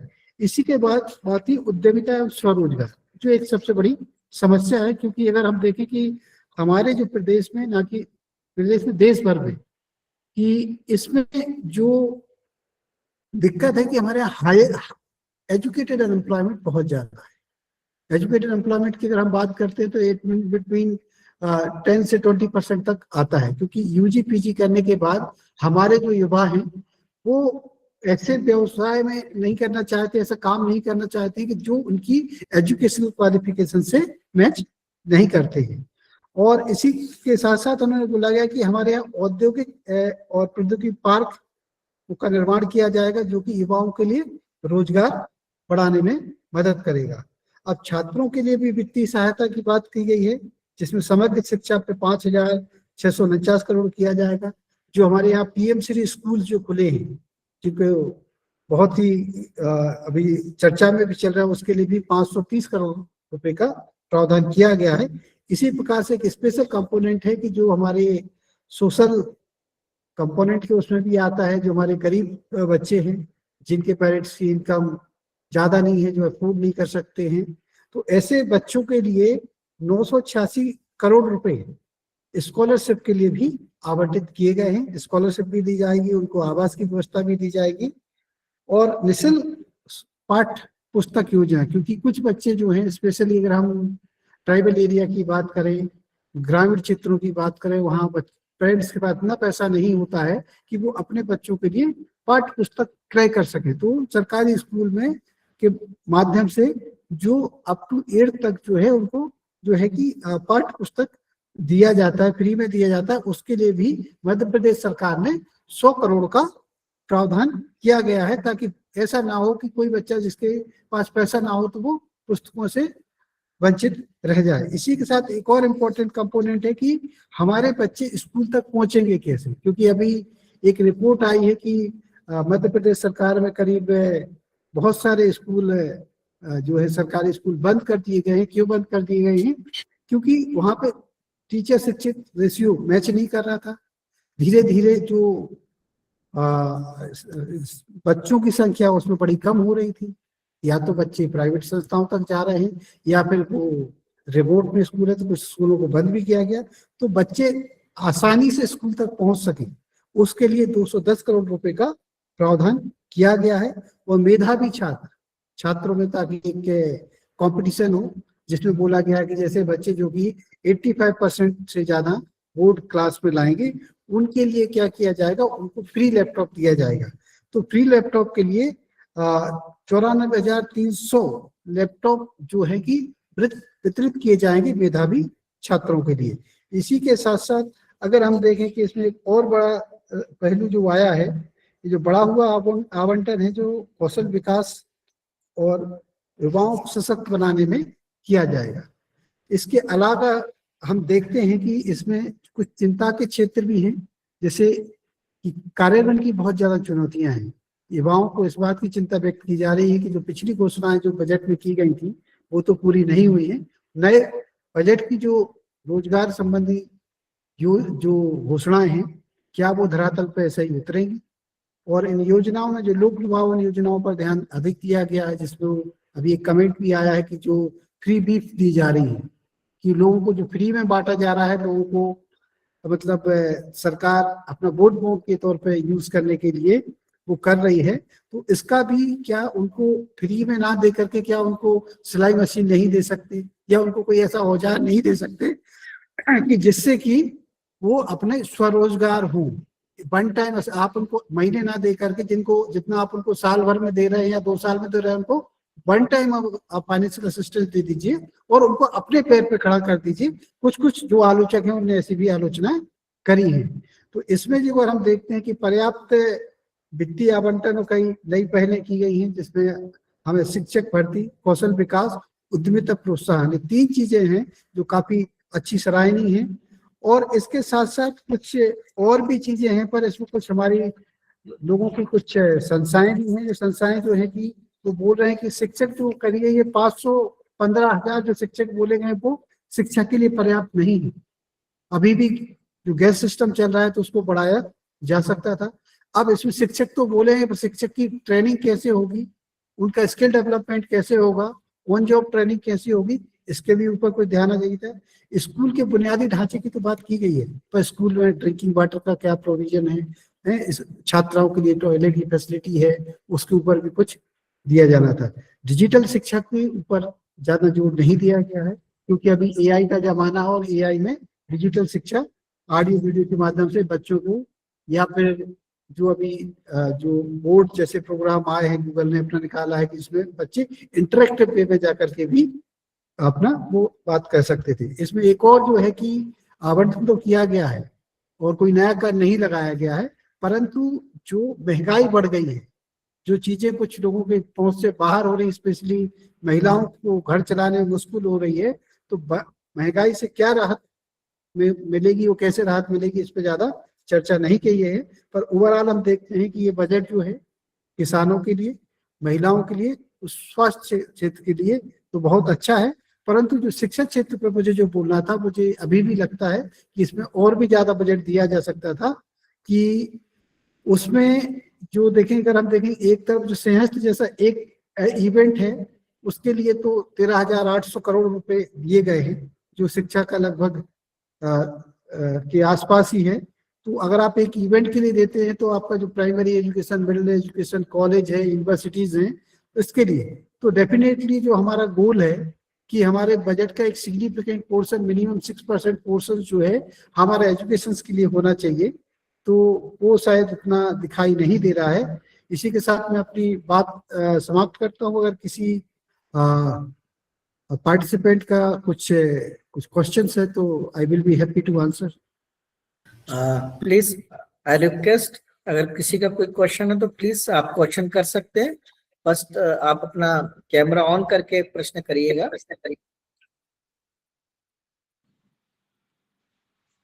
नमस्कार सर जी। जी नमस्कार। सर जी, मध्य प्रदेश में जो स्कीम चलाई गई है, जी हालांकि वो सभी राज्यों में है, लाडली बहन योजना। जी जी। जो लाडली बहन योजना पे जितना खर्चा होता है, उतना खर्चा मुझे लगता है कि एजुकेशन पे किया जाए तो वो काफी रिजल्ट अच्छा रहेगा। क्या ये जी जी। इलेक्शन के लिए होता है या पॉलिसी सही में मायने में समाज का प्रगति के लिए करते हैं, जी जी। या ये बजट पे एक बर्डन है? देखिए, आपका सवाल बड़ा वाजिब है और इसके जो है, देखिए, ये एक बड़ा पॉपुलिस्ट स्कीम है। पॉपुलिस्ट स्कीम ऐसा है कि भाई हर घर में महिलाएं हैं और हमारी जनसंख्या का नियर अबाउट 49% जो है महिलाएं हैं। और जो घर के जो डिसीजंस जो होते हैं उसमें महिलाओं का बहुत बड़ा हाथ होता है। तो मैं इस चीज से मना नहीं करूंगा कि ये जो बड़ा पॉपुलिस्ट स्कीम है, कहीं ना कहीं इसका पॉजिटिव मोटिव है। पर इसकी हम अदर साइड देखें, अगर हम वुमेन्स पार्टिसिपेशन की बात करें तो ऑल इंडिया लेवल में जो वुमेन पार्टिसिपेशन जो है, वर्कफोर्स पार्टिसिपेशन, वो 27%। अगर आप रूरल एरिया की अगर बात करें, जो कृषि क्षेत्र में जो महिलाएं काम करती हैं, पहले 54% महिलाएं काम करती थी, अब 65% महिलाएं काम कर रही हैं। तो इसका मतलब क्या है कि रूरल एरियाज में महिलाएं ज्यादा काम कर रही हैं, अर्बन एरिया में महिलाएं कम काम कर रही हैं। और जब आपकी महिलाएं कम काम कर रही हैं तो उनको अपनी बेसिक नीड्स के लिए भी कुछ पैसा चाहिए। तो मैंने पहले ही बोला है कि देखिए, अगर आपको वुमेन एम्पावरमेंट करना है तो कहीं ना कहीं आपको उनको फाइनेंशियली एम्पावर करना पड़ेगा, उनको पॉलिटिकल एम्पावर करना पड़ेगा। और जो इनका जो एक देखा जा रहा है कि जो उनको जो दिया जा रहा है, उनको थोड़ा सा फाइनेंशियली एम्पावर कर पा रहे हैं। एक्चुअली वो अपने बच्चों को कुछ ला के दे पा रहे हैं, उनको किताब देना है, उनको कुछ क्लोथ्स ला के देना है, उनकी स्वास्थ्य पे कुछ खर्चा करना है। अब आप ये मत बोलिएगा कि जो लाडली बहना आ गई हैं तो उसमें तो पति पत्नी के बीच में झगड़े भी हो रहे हैं। ठीक है, हर चीज के अपवाद होते हैं, ऐसे कुछ अपवाद हुए भी हैं, उसको चाहे आपका प्रिंट मीडिया हो चाहे विजुअल मीडिया हो, उसने उसको हाईलाइट किया है। सिक्के के दो पहलू होते हैं। तो जो नो डाउट की जो ऐसी जो योजनाएं आती हैं उनके पॉजिटिव मोटिव होते हैं, पर इसके कुछ पॉजिटिव एस्पेक्ट्स भी हैं जो हमारी महिलाओं को सशक्त बना रही हैं, सक्षम बना रही हैं। अब जब उनको पैसे आ रहे हैं तो पैसे निकालने के लिए कहाँ जा रही है? बैंक जा रही है ना। ऐसी महिला जिसने कभी बैंक नहीं देखा था, अब बैंक में जाकर के वो या तो साइन कर रही हैं या उनको कुछ बायोमेट्रिक से कर रही हैं, या जो महिला मोबाइल चलाती है तो बोला कि नहीं, आप अपने ऐप के माध्यम से निकाल लीजिएगा। तो ये जो है कि महिलाओं को बैंकिंग व्यवस्था से जोड़ा भी जा रहा है। एक तो हमने जनधन के माध्यम से जोड़ा, दूसरा हमने उनको जो फ्री बीप्स जो आप बोल रहे हैं फ्री बीप दिया है, तो कम से कम हम उनको बैंकिंग इंस्टीट्यूशन तक ले गए। उनको आज वो पैसे से अपना वो स्कैनर से कोड करके कहीं 50 रुपए खर्च कर रही है, कहीं 500 रुपए खर्च कर पा रही है। तो एक वो भी हुआ है। तो मैं इससे नहीं मना कर रहा हूँ कि ये पॉलिटिकली मोटिवेटेड है, पर इसके कुछ इकोनॉमिक सोशल इम्प्लीकेशंस भी हैं जो कि हमारी महिलाओं को सशक्त करती है, उनको परचेजिंग पावर भी देती है। Thank you. Thank you doctor Vinod Sen sir, क्योंकि ये इतना बड़ा विषय है और आपके पास नॉलेज का भंडार है और मुझे लगता है ये बहुत कम समय था। जैसे कि डॉक्टर अश्विनी महाजन जी को बहुत समय चाहिए था, क्योंकि हमारी भी समय की मर्यादा है, लेकिन निश्चित रूप से हमारे जो श्रोता हैं उनके बहुत अच्छे प्रश्न आ रहे हैं और मुझे लगता है ऐसे प्रश्नों का समाधान ही होना चाहिए। तो जो हमारा प्लेटफॉर्म है एमपी छत्तीसगढ़ इकोनॉमिक एसोसिएशन, ये एक इकोनॉमिक्स के अवेयरनेस के लिए भी काम कर रहा है कि हमारे लोगों को देखिए सामने तो पता है लेकिन उस पर्दे के पीछे एक्चुअल में बजट की क्या भूमिका है। तो आपने ऐसे विषय भी उठाए जो पर्दे के पीछे बजट की क्या स्थिति है, क्योंकि हम केवल सरकार ही अपना विषय ना रखे, हम इकोनॉमिस्ट होने के नाते उसकी सच्चाई भी प्रकट करते हैं। और निश्चित रूप से आपने इसकी बहुत अच्छी भूमिका निभाई है।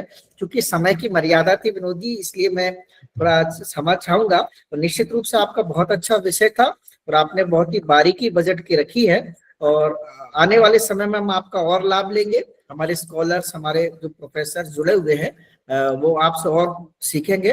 तो thank you doctor Vinod Sen कि आप इस प्लेटफॉर्म पे आए। और हमारे बीच में अभी प्रोफेसर रेखा आचार्य मैम जुड़ी है। आप प्रोफेसर ऑफ इकोनॉमिक्स से देवी अहिल्या यूनिवर्सिटी इंदौर से। मैम आप मुझे सुन पा रही हैं? आपको सुन पा रही हूँ।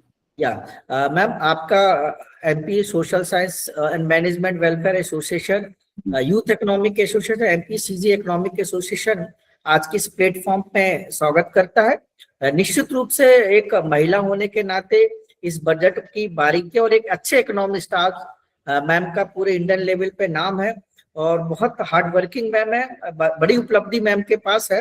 तो मैम से मैं रिक्वेस्ट करूंगा कि आज के इस बजट में हमारे यूथ को, हमारे स्कॉलर्स को मार्गदर्शन दे। और इसके बाद डॉक्टर नीता तपन मैम भी जुड़ी हैं, मैं उनसे इसके बाद रिक्वेस्ट करूंगा। तो वंस अगेन मैम वेलकम, और मैं आपसे निवेदन करूंगा विषय के लिए। सभी को नमस्कार।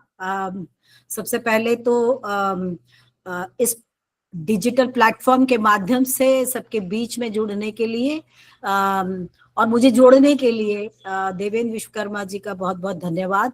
ये एक बहुत अच्छा प्लेटफॉर्म है डिजिटल, क्योंकि हर जगह आसानी से नहीं पहुंचा जाता। अभी बड़े विस्तार से मेरे पहले विनोद सेन जी ने कई मुद्दों की चर्चा करी और मध्य प्रदेश के बजट पे हम ये चर्चा कर रहे हैं।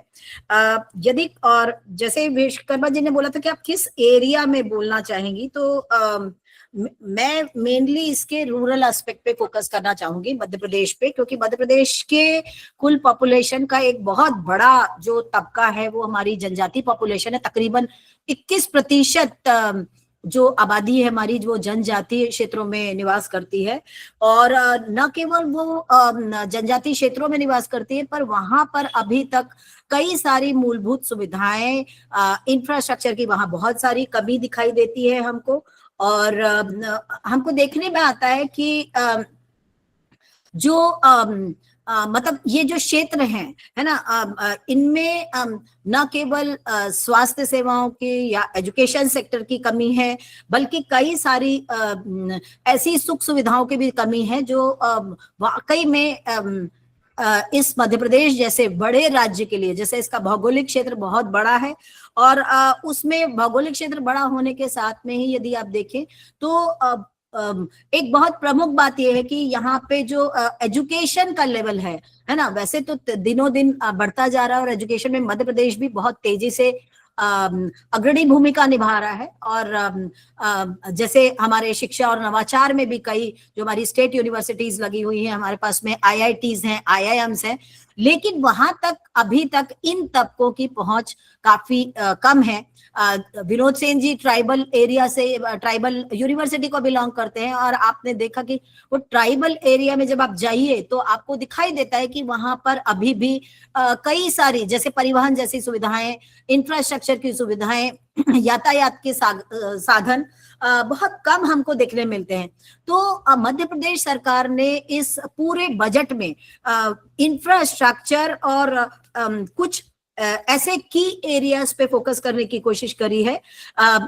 विनोद सेन सर ने बता भी दिया होगा, एक बार मैं भी बता दूं कि कुल इसका जो बजट का आकार है वो जैसे हमारी टोटल जो स्टेट जीडीपी है वो तकरीबन 18.4 18 लाख 48,000 के आसपास हमारी स्टेट जीडीपी है अप्रोक्सीमेटली, लेकिन उसमें से 4,38,000 रुपए हमने 38,000 करोड़ रुपए हमने केवल कुछ 4 मुद्दों के लिए खर्चे किए हैं। उनमें से एक है इंफ्रास्ट्रक्चर, मतलब यहाँ पे आधारभूत संरचनाओं का निर्माण किए जाने की संभावना है। दूसरा सबसे बड़ा मुद्दा हमारा एग्रीकल्चर है। ये कृषक जो है हमारे देश में हर जगह, चाहे हम मध्य प्रदेश की बात करें, चाहे हम नेशनल लेवल की बात करें, कृषक हमारा मुख्य अन्नदाता के रूप में उभरा है। और कृषकों में से जो फार्मर्स है, इनका मेजर कंसंट्रेशन हमारे सभी गांव क्षेत्र में है। तो एग्रीकल्चर पे इसमें बहुत बड़ा एलोकेशन किया है सरकार ने। इसके साथ में ही नारी, है ना, जैसे केंद्र सरकार में मैं बताऊं, ज्ञान को मुख्य आधार बनाया था और ज्ञान का मतलब है जी से गरीब को लिया था। तो सेम मध्य प्रदेश का ने भी उसी को कॉपी करते हुए यहाँ पे भी गरीब और वाई से युवा, ए से अन्नदाता और एन से नारी और इसमें 2 आइटम और इन्होंने जोड़ दिए हैं, इंफ्रास्ट्रक्चर और इंडस्ट्रियलाइजेशन। तो ऐसा करके वो जो ज्ञान था वो ज्ञानी में कन्वर्ट हो गया। और इसके मुख्य मुद्दे, ये मुख्य ऐसे आर्थिक संकेतक हैं हमारे सामने जिन पे खर्चा करना इस समय भारत के लिए बहुत ज्यादा जरूरी है। जब हम मान के चल रहे हैं कि विकसित भारत हम 2047 तक बनाना चाहते हैं, तो उसमें हमारा जो रूरल एरिया है वो एक बहुत बड़ी भूमिका निभाता है, क्योंकि ये जो रूरल एरिया है ये मेनली हमारे यहाँ पे कंजम्पशन डिमांड को मजबूत करता है। पूरे यदि भारत की मार्केट डिमांड का हम पूरे मार्केट डिमांड की बात करें, पूरे बाजार की मांग की बात करें, तो मांग सबसे ज्यादा हमारे ग्रामीण क्षेत्रों में आती है। तो ग्रामीण क्षेत्र यदि हमारा मजबूत होगा, वहां पे इंफ्रास्ट्रक्चर की सुविधाएं, नारी, जैसे हम अभी लाडली बहना की बात हो रही थी, ये एक प्रकार का फ्री भी नहीं है। आप ये मान के चलिए हमारे ग्रामीण क्षेत्रों में ऐसे कई महिलाएं हैं जो चाह कर भी आर्थिक क्षेत्रों में अपनी मजबूती नहीं दे पाती, अपना कंट्रीब्यूशन नहीं दे पाती। और अभी हम यदि हम पॉपुलेशन कंपोजिशन की बात करते हैं, तो तकरीबन हमारे टोटल पॉपुलेशन में, कुल जनसंख्या में हम देखते हैं तो तकरीबन 48% हमारी महिलाएं हैं और 50% के आसपास हमारे पुरुष हैं। लेकिन जब उनकी भागीदारी की हम बात करते हैं कि महिलाओं की कुल जनसंख्या में भागीदारी कितनी होती है, तो हमको दिखाई देता है कि वो काफी अभी भी कम है। और यदि हम चाहते हैं कि हमारी कुल जीडीपी, स्टेट जीडीपी हो चाहे वो नेशनल लेवल की जीडीपी हो, उसको यदि हमें बढ़ाना है, तो हमें ग्रामीण क्षेत्रों पे ग्रामीण जो नारी है उनको संबल बनाना होगा। और ये आप ये मत सोचिए कि ये 1500 रुपए जो लाडली बहना में इस बार जो बहुत ज्यादा एलोकेशन किया है लाडली बहना के लिए, जो 1200 रुपए थे उसकी समय सीमा को उन्होंने बढ़ाया, उसकी लिमिट को उन्होंने बढ़ाया, उसको बढ़ाकर उन्होंने 1500 रुपए किए। ये मात्र 300 रुपए की बढ़ोतरी किसी ऐसी महिला जो घर से बाहर नहीं निकल सकती, उसके घर में बड़े बुजुर्ग हैं, उसके घर में ऐसे बच्चे हैं जो केयर चाहते हैं, केयर इकोनॉमी की बात जब हम करते हैं तो केयर चाहते हैं, उसके घर में बुजुर्गों की उसको देखभाल करनी पड़ती। तो ऐसी महिलाएं जो काम करने में वंचित हो जा रही है, ऐसी महिलाओं के लिए ये 1500 रुपए एक बहुत बड़ी राशि होती है अपने घर के स्वास्थ्य पे खर्चा करने के लिए, घर के पोषण पे खर्चा करने के लिए, और उसमें से यदि कुछ बच जाता है तो अपने खुद के ऊपर खर्चा करने के लिए। इसलिए इस प्रकार की स्कीम को, ये डायरेक्ट बेनिफिट ट्रांसफर इस समय जो नारियों को मिल रहा है, उससे मतलब वास्तव में जो स्टेट जीडीपी बढ़ रही है और जो कंजम्पशन डिमांड बढ़ रही है, ये भी एक उसमें एक बहुत बड़ी भूमिका निभाता है। दूसरी बड़ी बात जो यहाँ पे है, जैसे 4 मुख्य मुद्दे हैं रूरल एरिया में यदि हम देखने जाएंगे, तो रूरल एरिया में मध्य प्रदेश सरकार ने अपने जो अपनी केंद्रीय सरकार है, उस सरकार को के ही प्रयासों को ध्यान में रखकर उन्हीं के लिए बजट के मैक्सिमम एलोकेशंस किए हैं। और मध्य प्रदेश सरकार ने इस वर्ष को किसान कल्याण वर्ष के रूप में देखा है, और इसके लिए पूरे रूरल डेवलपमेंट के लिए 40,000 करोड़ रुपयों का बजट आवंटन इन्होंने किया है। इन्होंने केंद्र सरकार की तर्ज पे ही जी राम जी स्कीम को कंटिन्यू किया है मध्य प्रदेश में भी, और इसके लिए 9,000 करोड़ मुख्यतः ट्राइबल वेलफेयर के लिए, जो जनजाति क्षेत्र हैं उनके समाज कल्याण के लिए दिया है। और उसमें वास्तव में उसका जो इंट्रोडक्शन है वो पीएम का जनमन था, मतलब ये पीएम के रिप्रेजेंटेटिव हैं, ऐसा मान के चलते हैं। तो अब आप देखिए कि केंद्र सरकार के बजट के अनुसार ही यदि मध्य प्रदेश सरकार भी अपने बजट में ट्राइबल वेलफेयर को, नारी वेलफेयर को, इंफ्रास्ट्रक्चर को और इंडस्ट्रियलाइजेशन को, मुख्यतः औद्योगिकरण, इनको लेकर चल रही है, तो ये एक बहुत बड़ी बात है। इसके 2 हमको फायदे मिलते हैं, क्योंकि केंद्र सरकार की नीतियों का जो संयोजन होना चाहिए वो मध्य प्रदेश की सरकार के साथ में होना चाहिए। और ये जो मुख्य इन्होंने 4 बातों पे मेन फोकस दिया है पूरे मध्य प्रदेश बजट का, इसमें जो इंफ्रास्ट्रक्चर, एग्रीकल्चर, वुमेन वेलफेयर और डिजिटल गवर्नेंस, ये जो डिजिटल गवर्नेंस है मेनली ये एक नई दिशा मध्य प्रदेश के लिए तय करेगी, क्योंकि जब हम डिजिटल गवर्नेंस की बात करते हैं तो उसमें सबसे पहले हमारी फाइनेंशियल प्लानिंग आती है, जो वित्तीय योजना। किसी राज्य की यदि वित्तीय योजना बहुत सही रहती है तो वो राज्य अपने किसी भी प्रकार के कर्जे से उभर सकता है। और इस सबसे अच्छा मुझे इस मध्य प्रदेश सरकार के बजट में ये जो लगा, इन्होंने लिखा कि प्रजा सुखे सुखम, राज्य प्रजा नाम का हितम हितम। इसका मतलब यह है कि happiness of the state depends upon happiness of its people. यदि कोई एक राज्य जो बड़ी तेजी से बढ़ रहा है, अभी आपको पता है कि हमारा मध्य प्रदेश राज्य बीमारू राज्य से उबर कर आया और कृषि के इसमें कृषि कर्मण अवार्ड भी 9 बार ले चुका। तो अन्नदाता एक बहुत जरूरी चीज है, क्योंकि मध्य प्रदेश राज्य की इतनी जनसंख्या को संभालने के लिए एग्रीकल्चर पे फोकस करना एक बहुत अहम बात है। और एग्रीकल्चर के लिए एलोकेशन इन्होंने एग्रीकल्चर और मुख्यतः फार्मर्स पे जो इन्होंने 11,513 करोड़ का एग्रीकल्चर के लिए एलोकेशन किया, बजट का एलोकेशन किया है।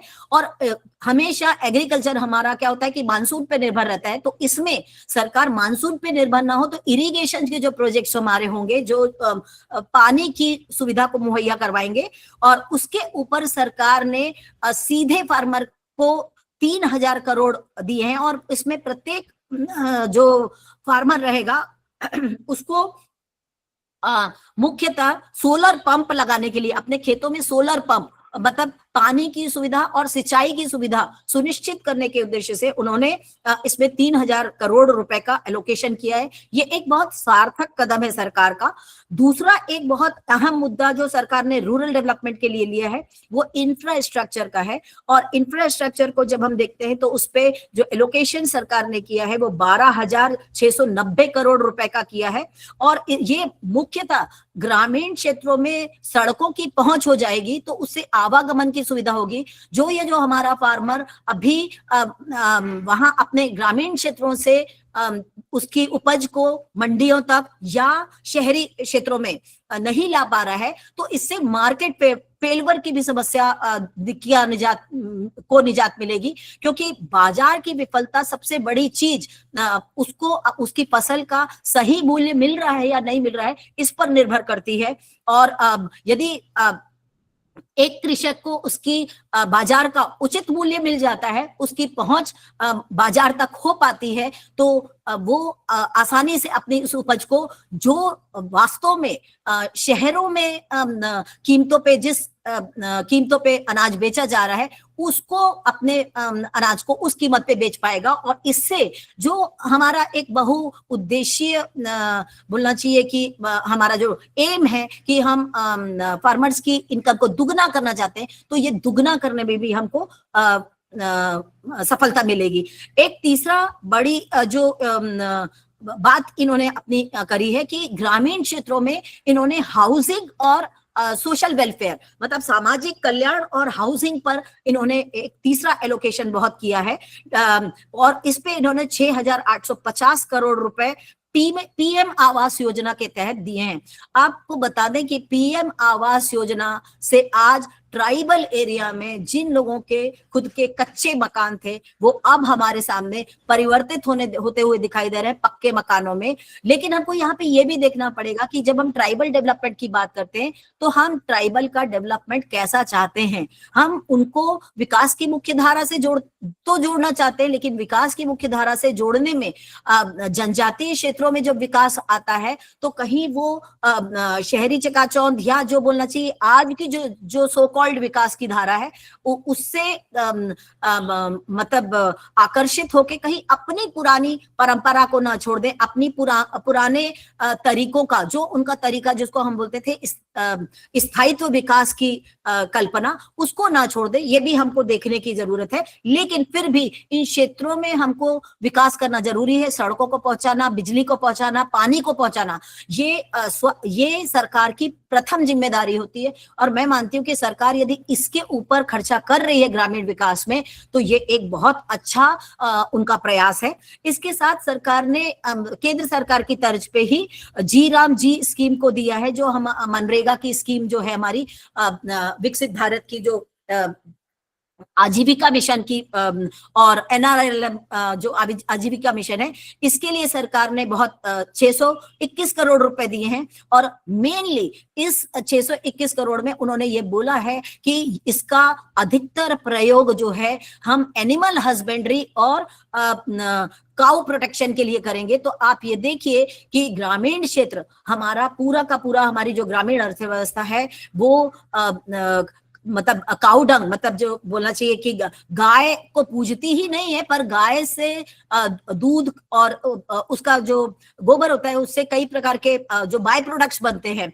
आजकल तो मैंने देखा है कि ट्राइबल जो है, ट्राइबल एरियाज में गाय के गोबर से कई सुंदर सुंदर कलाकृति, छोटे छोटे उद्यम लगा के कई छोटी छोटी कलाकृतियां या उनके नवाचार के तहत बहुत नए नए चीजें की जा रही हैं। और इसमें ये भी है कि जो भूसे का प्रयोग होता है, गेहूं से निकलने वाला जो भूसे का प्रयोग है, उसका भी छोटा छोटा उद्यम लगा के स्वयं सहायता समूह के माध्यम से आप प्लास्टिक की चम्मचों की जगह आप लकड़ी की चम्मचे हैं या लकड़ी के छोटे छोटे उत्पाद हैं या इस तरह के उत्पाद लेकर आ रहे हैं। तो बेसिकली यदि ग्रामीण क्षेत्रों में वित्तीय सुविधाएं सही रहेंगी, इंफ्रास्ट्रक्चर की सुविधाएं रहेंगी, सिंचाई की सुविधाएं सही रहेंगी, तो रोजगार भी वहां पे बढ़ेगा, क्योंकि सबसे बड़ा हब वो एग्रीकल्चर का है और एग्रो बेस्ड इंडस्ट्रीज वहां पे डेवलप हो पाएंगी। और जब एग्रो बेस्ड इंडस्ट्रीज डेवलप होगी तो ये भी बात है कि एग्रो बेस्ड के साथ में ही ग्रामीण परिवेश की जितनी भी नवाचार की चीजें हैं, जैसे मैंने आपको बताया कि भूसे से बिजली उगाई जा रही है, भूसे से नवाचार करके छोटी छोटी लकड़ी की चम्मचें बनाई जा रही हैं। कई जगह पे नैपकिन, आपके जो होटलों में नैपकिन होते हैं आपके हाथ पहुंचने के, वो नैपकिन्स भी बनाए जा रहे हैं, जूट बैग्स बनाए जा रहे हैं। तो ये नवाचारों को गति मिलेगी और इन सब में स्वयं सहायता समूह के माध्यम से हम ग्रामीण क्षेत्र में एक आमूल चूल परिवर्तन देख सकते हैं। और इसी के साथ में सरकार यदि वहां पर छोटे छोटे उद्यम लगाकर इसको डेवलप करती रूरल एरियाज में, तो ग्रामीण क्षेत्रों से मांग भी तेजी से बढ़ेगी। तो ये सरकार का जो प्रयास है एक मतलब पूरी मध्य प्रदेश की इकोनॉमी को गति देने वाला है। और हम ये समझते हैं कि सरकार ने जितने भी इस प्रकार के प्रयोजन लेकर आई है, चाहे वो इंफ्रास्ट्रक्चर के क्षेत्र में हो, चाहे वो एग्रीकल्चर के क्षेत्र में हो, चाहे वो नारी के वेलफेयर से संबंधित हो या डिजिटल गवर्नेंस से संबंधित हो, इन सब का लाभ ग्रामीण क्षेत्रों में भी उनको मिलेगा। और इस माध्यम से हमारे जो ग्रामीण क्षेत्र है, ग्रामीण बाजार है, ग्रामीण लोग हैं, वो भी अर्थव्यवस्था की, मध्य प्रदेश स्टेट की और नेशनल की मुख्य धारा से जुड़ पाएंगे। और हम उम्मीद करते हैं कि वाकई में ये वर्ष मध्य प्रदेश का वर्ष हो, मध्य प्रदेश के कृषकों का वर्ष हो, मध्य प्रदेश की नारियों का वर्ष हो और नवाचार के साथ में इंफ्रास्ट्रक्चर डेवलपमेंट का वर्ष हो। मुझे यहाँ पे बोलने के लिए आपने मौका दिया, उसके लिए बहुत बहुत धन्यवाद। किसी का कोई क्वेश्चन हो तो आप पूछ सकते हैं। I request if anybody want any answer of any question, please.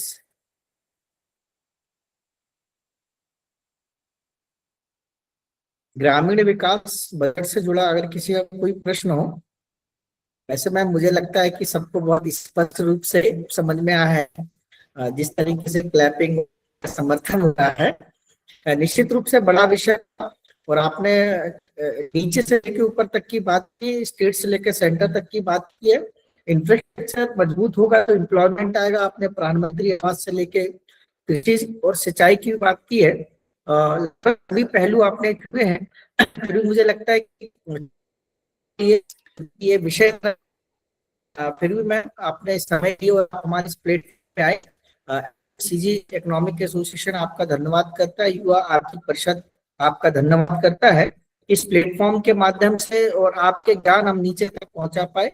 हमारे कॉलर्स, स्टूडेंट्स और हमारे एकेडमिक्स के कई लोग यहाँ जुड़े हुए हैं, लगभग 66 लोग जुड़े हुए हैं, वो लाभ ले चुके हो। सबसे बड़ी बात, जो सरकार का एक पक्ष होता है लेकिन दूसरा पक्ष भी हमारे माध्यम से आम जन तक पहुंचे, और यही इकोनॉमिक एसोसिएशन की भूमिका है। तो उस भूमिका को अदा करने का हम काम कर रहे हैं। तो वंस अगेन थैंक्स मैम कि आपने हमें समय दिया और आपने हमारे प्लेटफॉर्म को ज्वाइन किया। Thank you ma'am, thank you very much. Then I request doctor Nita Tapan ma'am,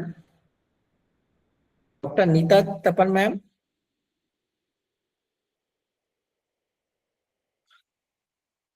doctor Anita Tapan ma'am, मुझे सुन पा रही हैं क्या?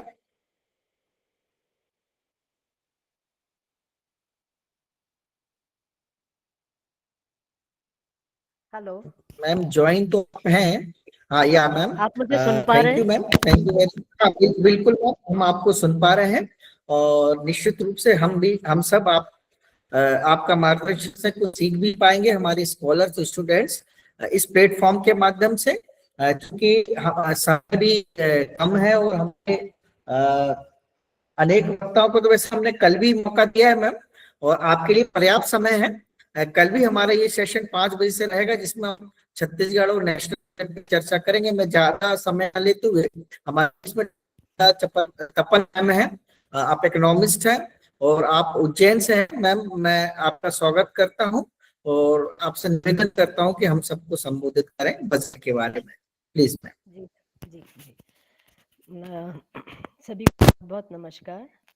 और first of all I extend my heartful thanks to professor Devendra Vishwakarma ji for giving me this opportunity to interact with everyone on the state budget 26-27.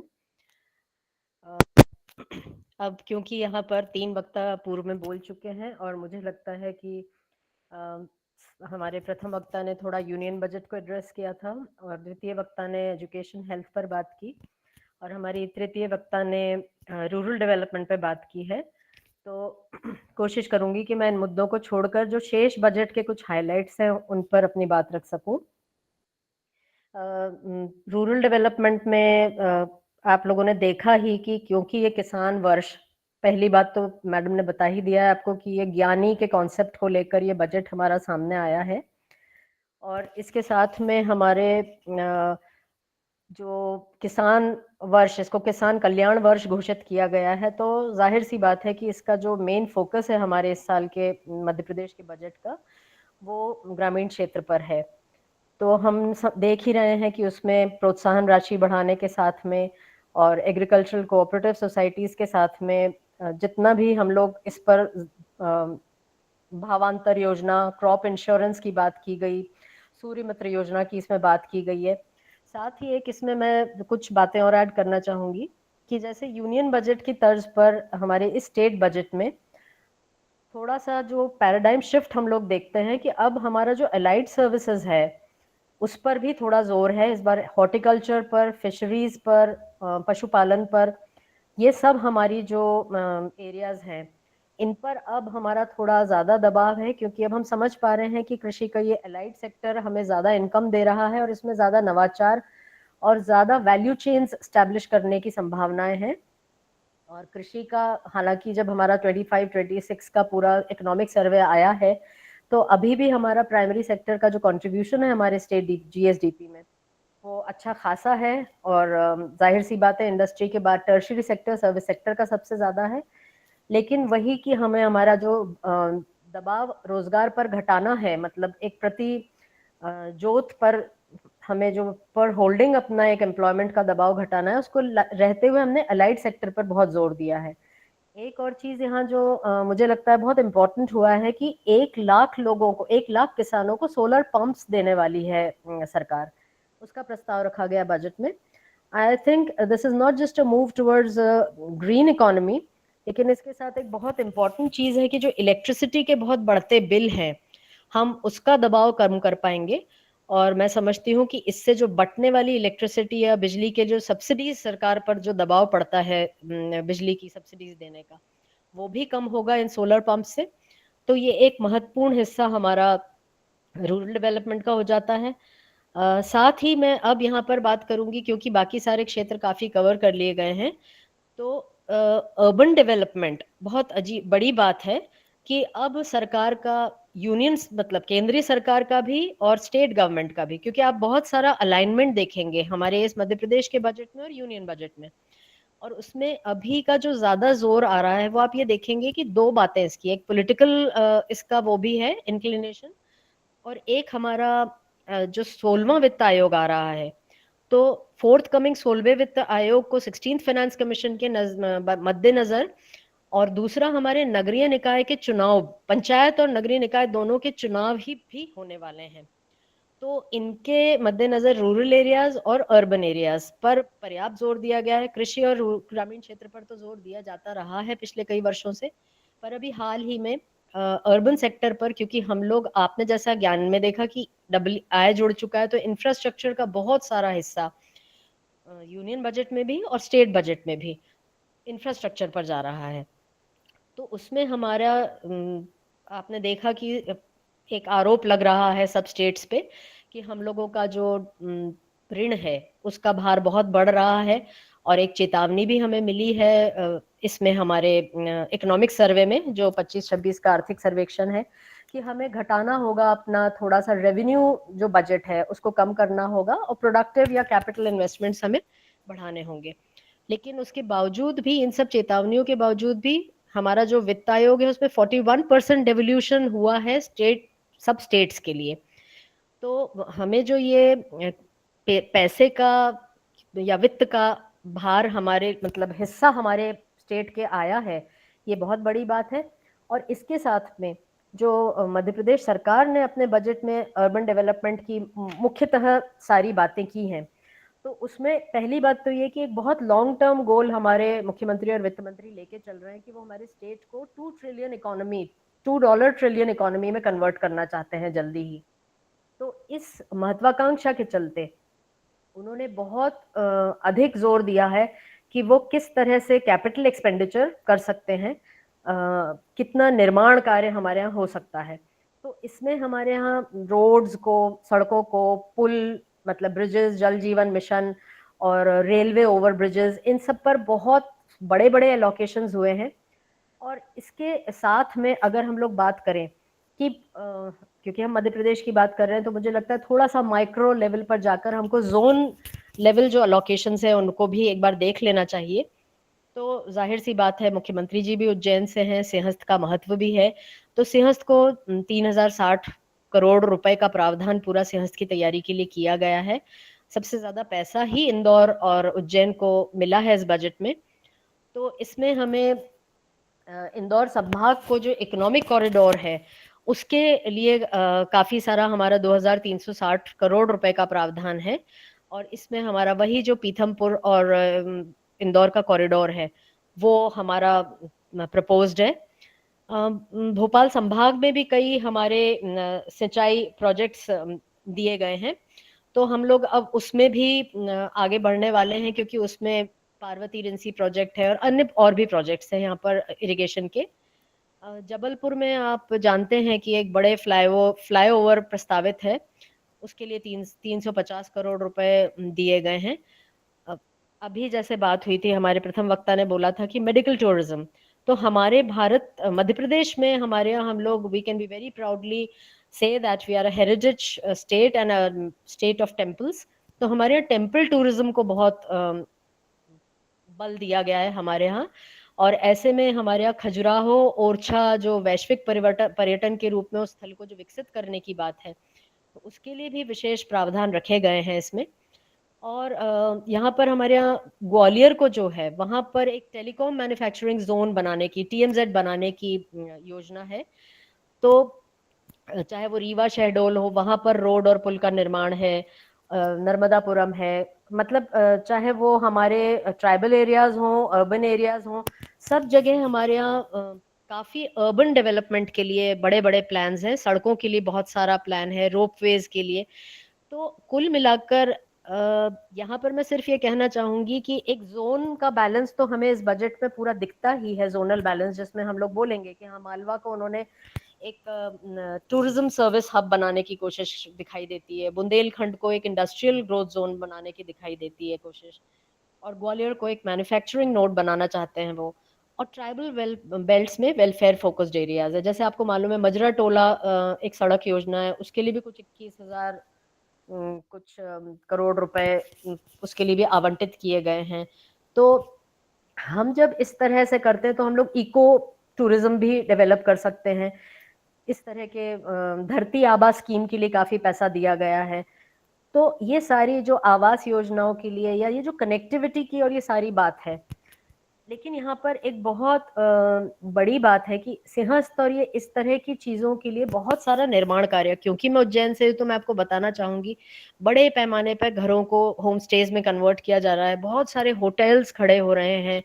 जाहिर सी बात है यहाँ पर बहुत service economy, retail, hotels, hospitality बहुत बढ़ेगा। पर अब इसकी जो सफलता वो यही है कि जो कुछ भी पक्का निर्माण हो रहा है, जो भी एसेट्स क्रिएट किए जा रहे हैं किसी भी जगह पर, उसके साथ 3 चीजें जुड़ी हुई होती हैं। चाहे वो मेट्रो लाइन डल रही है, चाहे वो हमारे निर्माण कार्य हो रहे हैं किसी कुंभ ये सिंहस्थ के लिए, हमें ध्यान रखना होगा कि सबसे पहली बात तो वो हमारा आयोजन बहुत सफल हो। ईश्वर की कृपा से वो सफल ही होगा बहुत, क्योंकि उसकी जो सफलता है उससे हमारी आज की इकोनॉमी, इन सारी चीजों के मल्टीप्लायर इफेक्ट्स होते हैं। और पूरा गुणक काम करे इसके लिए बहुत आवश्यक है कि वो टाइमलाइन में चीजें पूरी हों, जैसे मेट्रो है या जितनी भी हमारी कुछ भी हमारे पुल बन रहे हैं कहीं पर भी, मतलब पूरे प्रदेश में अगर हम लोग बात करें तो हमें ध्यान रखना होगा कि चाहे वो कैपिटल इन्वेस्टमेंट हो, हमें हर साल करीब 4,000 करोड़ रुपए हम लोग ब्याज के रूप में चुका रहे हैं। तो हमें सड़कों को, पुलों को इस मंशा से और इस ध्यान से बनाना होगा कि उनकी क्वालिटी, उनकी गुणवत्ता बहुत अच्छी हो, कई वर्षों तक वो हमें उससे इनकम होती रहे, वो हमें काम देते रहें, और उसके साथ में वो टाइमलाइन में पूरी हो। और तीसरी बात यह है कि किसी भी लेवल पर, जैसे चाहे वो इंक्लूसिव बजट की बात हो रही है, जैसे अगर जल जीवन की बात हो रही है, जैसे अर्बन प्रोजेक्ट्स की बात हो रही है, तो अर्बन प्रोजेक्ट्स में बहुत ज़रूरी है कि पानी की गुणवत्ता, हमारे सड़क की गुणवत्ता, ये सारी चीज़ें हमारी जो हैं उस तरह से डिलीवर करें। और हम लोग ये जो कुछ भी बजट में प्रस्तावित करते हैं, तो एक इकोनॉमिक्स के तौर पर मैं पहली बात तो ये कहना चाहूँगी कि हमारा पहला डिजिटल बजट था, तो ये पॉलिटिकली भी बहुत एग्रेसिव बजट है, बहुत महत्वाकांक्षी है अर्थशास्त्र की दृष्टि से भी, क्योंकि अगर हम लोग $2 ट्रिलियन बजट एक स्टेट के लिए ये एम्बिशन रख रहे हैं, और साथ में हम लोग इस बजट को बहुत इनोवेटिव बजट कह सकते हैं, क्योंकि ये पूरे देश में एक ऐसा पहला बजट है मध्य प्रदेश का जो एक रोलिंग बजट के रूप में आया है। और रोलिंग बजट का मतलब, यहाँ पे कुछ स्टूडेंट्स भी हैं तो मैं बता दूं कि 26-27 के लिए ये बजट है, तो उसके एस्टिमेट्स तो रहेंगे ही, लेकिन उसके साथ में हम लोग कुछ प्रोजेक्शंस देंगे 27-28 के और 28-29 के। मतलब ये एक रोलिंग बजट होगा जिसमें 26-27 के बाद 27-28, 28-29 हम उस पे, उन्हीं आंकड़ों पे जो अभी प्रोजेक्ट करेंगे उन पे मूव करते जाएंगे। तो मुझे लगता है ये इसलिए बहुत आवश्यक है क्योंकि अगर पूरा देश, पूरा प्रदेश विकसित भारत @2047 का वो लेकर चल रहा है अपना टारगेट, तो हमें बहुत आवश्यक है कि हम लोग आउटकम बेस्ड बजट पे काम करें कि 26-27 के लिए जो हमारे बजट एस्टिमेट्स थे, तो रिवाइज्ड एस्टिमेट्स क्या रहे, उसके बाद हम लोग अगर 27-28 पर गए तब हमारी स्थिति क्या रही, और क्या अलोकेशंस हमने प्रोजेक्ट किए हैं। तो इससे इंडस्ट्रीज को भी एक कॉन्फिडेंस आता है, एक हमारे यहाँ जिस तरह का इन्वेस्टमेंट आना चाहिए उसके लिए भी हमारा एक रास्ता खुलता है। और अगला एक जो क्षेत्र यहाँ पर एक महत्वपूर्ण बचता है ज्ञान में, वो युवाओं का है।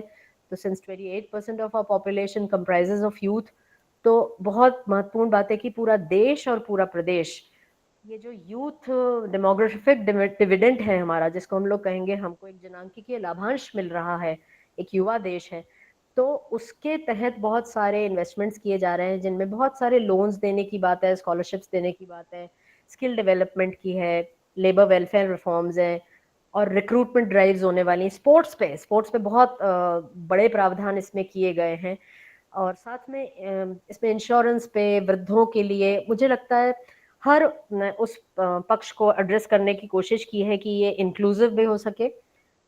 एक बात जो जैसे मैडम ने अभी कहा था, हमारे यहाँ लाइव स्टॉक, गाय, दूध, तो हम लोग मध्य प्रदेश को मिल्क कैपिटल बनाने का उद्देश्य रख रहे हैं। अब यहाँ पर यही मेरा कहना है, एक उन्होंने प्राइस फॉर एवरी प्रोड्यूस का भी एक नारा दिया है, बहुत अच्छी बात है, क्योंकि सबसे ज़रूरी चीज़ है सिर्फ उत्पादन नहीं बल्कि बाज़ार। मुझे लगता है सबसे बड़ी कमी जो है वो बाज़ार की है। उसके लिए बहुत ज़रूरी है कि किसान के पास या हर किसी के पास अपना एक भंडारण सुविधा हो कि वो सही मूल्य तक अपने वस्तुओं को रोक सके और सही समय पर निकाल सके। और यहाँ पर बहुत जरूरी बात है कि अगर मिल्क कैपिटल बनाने जा रहे हैं तो मिल्क की क्वालिटी पर भी बहुत ध्यान देना चाहिए, क्योंकि हर 8वीं तक के बच्चे को मुफ्त दूध बांटने की योजना भी आई है। तो इसमें सबसे ज्यादा जरूरी है कि दूध की गुणवत्ता का भी ध्यान रखा जाए, क्योंकि हाल ही के सर्वे में देखिए, हम लोगों को बजट के साथ में जमीनी हकीकतों की भी बात करते चलनी होगी कि हाल ही के सर्वे में मदर डेयरी और मतलब दिल्ली तक और कहीं भी, यहाँ भी अमूल जैसे ब्रांडेड दूध के जो टेट्रा पैक्स हैं उनमें खतरनाक मतलब एलिमेंट्स मिले हैं। तो हम सोच मतलब सरकार की मंशा बहुत सुंदर है, बहुत सुंदर नियत से वो अमृत देने की बच्चों को कोशिश कर रही है, लेकिन जो हम अमृत काल के लिए अपनी पीढ़ी को बड़ा करने जा रहे हैं उसमें अगर इस तरह की मिलावट से हम कहीं उन्हें विषपान न करा दें, तो इसके लिए बहुत ज़्यादा ज़रूरी है कि इम्प्लीमेंटेशन बहुत ठीक से हो, मॉनिटरिंग बहुत ठीक से हो, क्योंकि हर बजट और हर नियत आज पॉपुलिस्ट बजट वाकई नहीं रह गए हैं। एक लॉन्ग टर्म गोल से बहुत अच्छे बजट्स बनाए जा रहे हैं, बस वो धरातल पर उतरते उतरते उनमें जो कुछ भी दिक्कतें आ जाती हैं उसमें व्यक्तिशः व्यक्ति की नैतिकता बहुत महत्वपूर्ण होती है। और लाडली बहला और इन सब की बहुत सारी बातें हुई, तो मैं बस यही कहूँगी कि हाँ, मार्जिनल प्रोपेंसिटी टू कंज्यूम जो होती है वो किसानों की, महिलाओं की अधिक होती है। तो अर्थशास्त्र की दृष्टि से निश्चित रूप से उनके पास हर आने वाला पैसा जो है वो बाजार पहुंचता है, बाजार में निश्चित रूप से डिमांड बढ़ती है, मांग बढ़ती है, और साथ में हम लोग देखेंगे कि जीएसटी होती है, सरकार का रेवेन्यू बढ़ता है। तो कुल मिलाकर एक पूरी ठीक चेन है, पर फिर भी बहुत अच्छा होता है जब जेंडर बजट जैसे उज्ज्वला स्कीम के लिए जो अलोकेशंस हैं वो ज़्यादा मुझे लगता है प्रभावशील होते हैं। अगर हम लोग इन्हीं जो अलोकेशंस है जेंडर बजट के, जब हम इनको, वर्किंग वुमेन्स हॉस्टल बहुत सारे प्रस्तावित हैं, तो ये बहुत बड़ी बात होती है कि महिलाएं रोजगार में निशंक होकर आ सकती हैं उन हॉस्टल्स के जरिए। यदि आंगनवाड़ी की वेतन बढ़ते हैं और आंगनवाड़ियों पर खर्च होता है तो पोषण स्कीम, सब कुछ, मतलब मुझे लगता है इन सबके जो आउटकम्स होते हैं वो बेहतर होते हैं। तो इन सब दृष्टियों से बस यही कहा जा सकता है कि बढ़ते हुए कर्ज के, क्योंकि खतरे के निशान पर है हमारा मध्य प्रदेश, हर अगर हम लोग देखें तो अनुमानित जीएसडीपी जो हमारा 26-27 का है वो 18,48,274 करोड़ है। उसमें से हम लोग 6,01,219 करोड़ जो है वो हमारा कुल कर्ज है, मतलब 32%, 32.53% पर हम हैं। और जो 15वें वित्त आयोग ने हमारे लिए सीमा रखी है कुल कर्ज की वो 33.70% है। तो हम सब अर्थशास्त्र से जुड़े हुए लोग जुड़े हैं इस मंच पर, तो हम समझ सकते हैं कि 32.53 और 33.70 में बहुत अंतर बचा नहीं है। तो कर्ज का बोझ तो बढ़ रहा है, पर सरकार ने इस बजट में 8% ग्रोथ रेट अपनी प्रस्तावित की है, तो हम यही आशा करें कि वो ग्रोथ रेट सरकार अपनी पा सकेगी, जिसके माध्यम से हम लोग सस्टेनेबल रेवेन्यू जनरेशन कर पाएंगे और समावेशी विकास कर पाएंगे, और हम कर्ज के, मतलब और कर्ज ना लेना पड़े और कर्ज के दुष्चक्र में हम न फंसे, ऐसी ही हम एक शुभाकांक्षा के रख सकते हैं। और इसी एक मंगल कामना के साथ मैं अपनी वाणी को विराम देती हूँ और पुनः आयोजकों को और सभी आयोजक संस्थाओं को बहुत बहुत धन्यवाद देती हूँ। आभार। Thank you ma'am, thank you very much. Implementation की आपने बात की, सतत मॉनिटरिंग की आपने बात की, उस धरातल पे इस बजट को लाने की आवश्यकता है। और नहीं तो हमने देखा कि लगभग 40% हमारा बजट लैप्स हुआ है। वो लैप्स क्यों हुआ है वो तो एक बड़ा विषय है, लेकिन जनवरी फरवरी में अगर सेंटर स्टेट को देगी तो स्टेट नीचे लेवल तक कब तक वो पैसा पहुंचा पाएगी, बड़ा विषय है। लेकिन निश्चित रूप से हम सब अर्थशास्त्री हैं और हमारा देश और समाज के प्रति कर्तव्य और दायित्व है कि हम शासन का बजट को उसके सही रूप में नीचे तक पहुंचा सकें, आम जनता तक पहुंचा सकें। और आपने समावेशी विकास की बात की है, निश्चित रूप से बड़ी बात है और हम सब अपनी भूमिका निभा रहे हैं। तो मुझे लगता है अगर हम विकसित भारत 2047 की बात करते हैं तो हम अर्थशास्त्रियों की एक बड़ी भूमिका है और हम सब प्रबुद्ध जन की भी एक बड़ी भूमिका है जो इस ग्रुप में जुड़े हुए हैं, क्योंकि आपने जो विषय बताया वो नीचे तक जाए, चाहे डॉक्टर अश्विनी महाजन जी ने, डॉक्टर नीता मैम और डॉक्टर विनोद सेन जी ने, प्रोफेसर रेखा आचार्य मैम ने जो बातचीत की है, तो नीचे तक जानी चाहिए और बजट की वस्तु स्थिति सामने आना चाहिए। और ये हम सब ने आज ये विषय रखा है। मैं पुनः आपको धन्यवाद देता हूं कि आपने अपने समय में व्यस्त समय में निकालकर हम सबके बीच में और एक बहुत अच्छा आपने बजट का विश्लेषण किया। कल फिर हम 5 बजे इसी प्लेटफॉर्म पे यहाँ मिलने वाले हैं और कल भी हमारे बीच में बड़े अच्छे वक्ता रहने वाले हैं। ब्रह्मे जी भी रहने वाले हैं कल। आज छत्तीसगढ़ का भी बजट आया है, चूंकि हमारा association MP Chhattisgarh economic association है और इसलिए हमने नेशनल से लेके मध्य प्रदेश और मध्य प्रदेश से लेके हम कल छत्तीसगढ़ की तरफ भी जाएंगे। और चूंकि समय हो गया है और हमारे मैं देख रहा हूँ कि 5 बजे से हमारे बीच में कई प्रोफेसर, स्कॉलर्स और सामाजिक क्षेत्र में काम करने वाली भी लगभग लोग जुड़े हुए हैं। संख्या लगभग 80 तक गई है। पुनः मैं आज के सभी वक्ताओं को उनका धन्यवाद देता हूं कि उन्होंने अच्छा विश्लेषण हम सबके बीच में प्रस्तुत किया है। हमारे इस ग्रुप में जितने भी प्रोफेसर्स जुड़े हुए हैं, मैं उन सबको बहुत बहुत धन्यवाद देता हूं। स्कॉलर्स का धन्यवाद देता हूं कि आपने समय निकाल कर हमारे बीच में आए। कल फिर मैं आप सबसे निवेदन करूंगा कि 5 बजे हम मिलेंगे और जो एक हम आपको लिंक देंगे उसमें आप अपनी डिटेल अच्छे से कर दीजिएगा जिससे सर्टिफिकेट में कोई समस्या ना आए। तो thank you once again, thank you very much. We meet next day हम मिलेंगे। अभी देखिए हमने मैसेज बॉक्स में एक फीडबैक गूगल फॉर्म दिया हुआ है। आपसे निवेदन है कि वो गूगल फॉर्म अच्छे से फिल करिएगा, नाम और आपकी बाकी डिटेल रहे। और हम फिर कल मिलते हैं यूथ इकोनॉमिक एसोसिएशन की ओर से, एमपी छत्तीसगढ़ इकोनॉमिक एसोसिएशन की ओर से और social science and management welfare association की ओर से। आप सबको धन्यवाद। जय हिंद, जय भारत।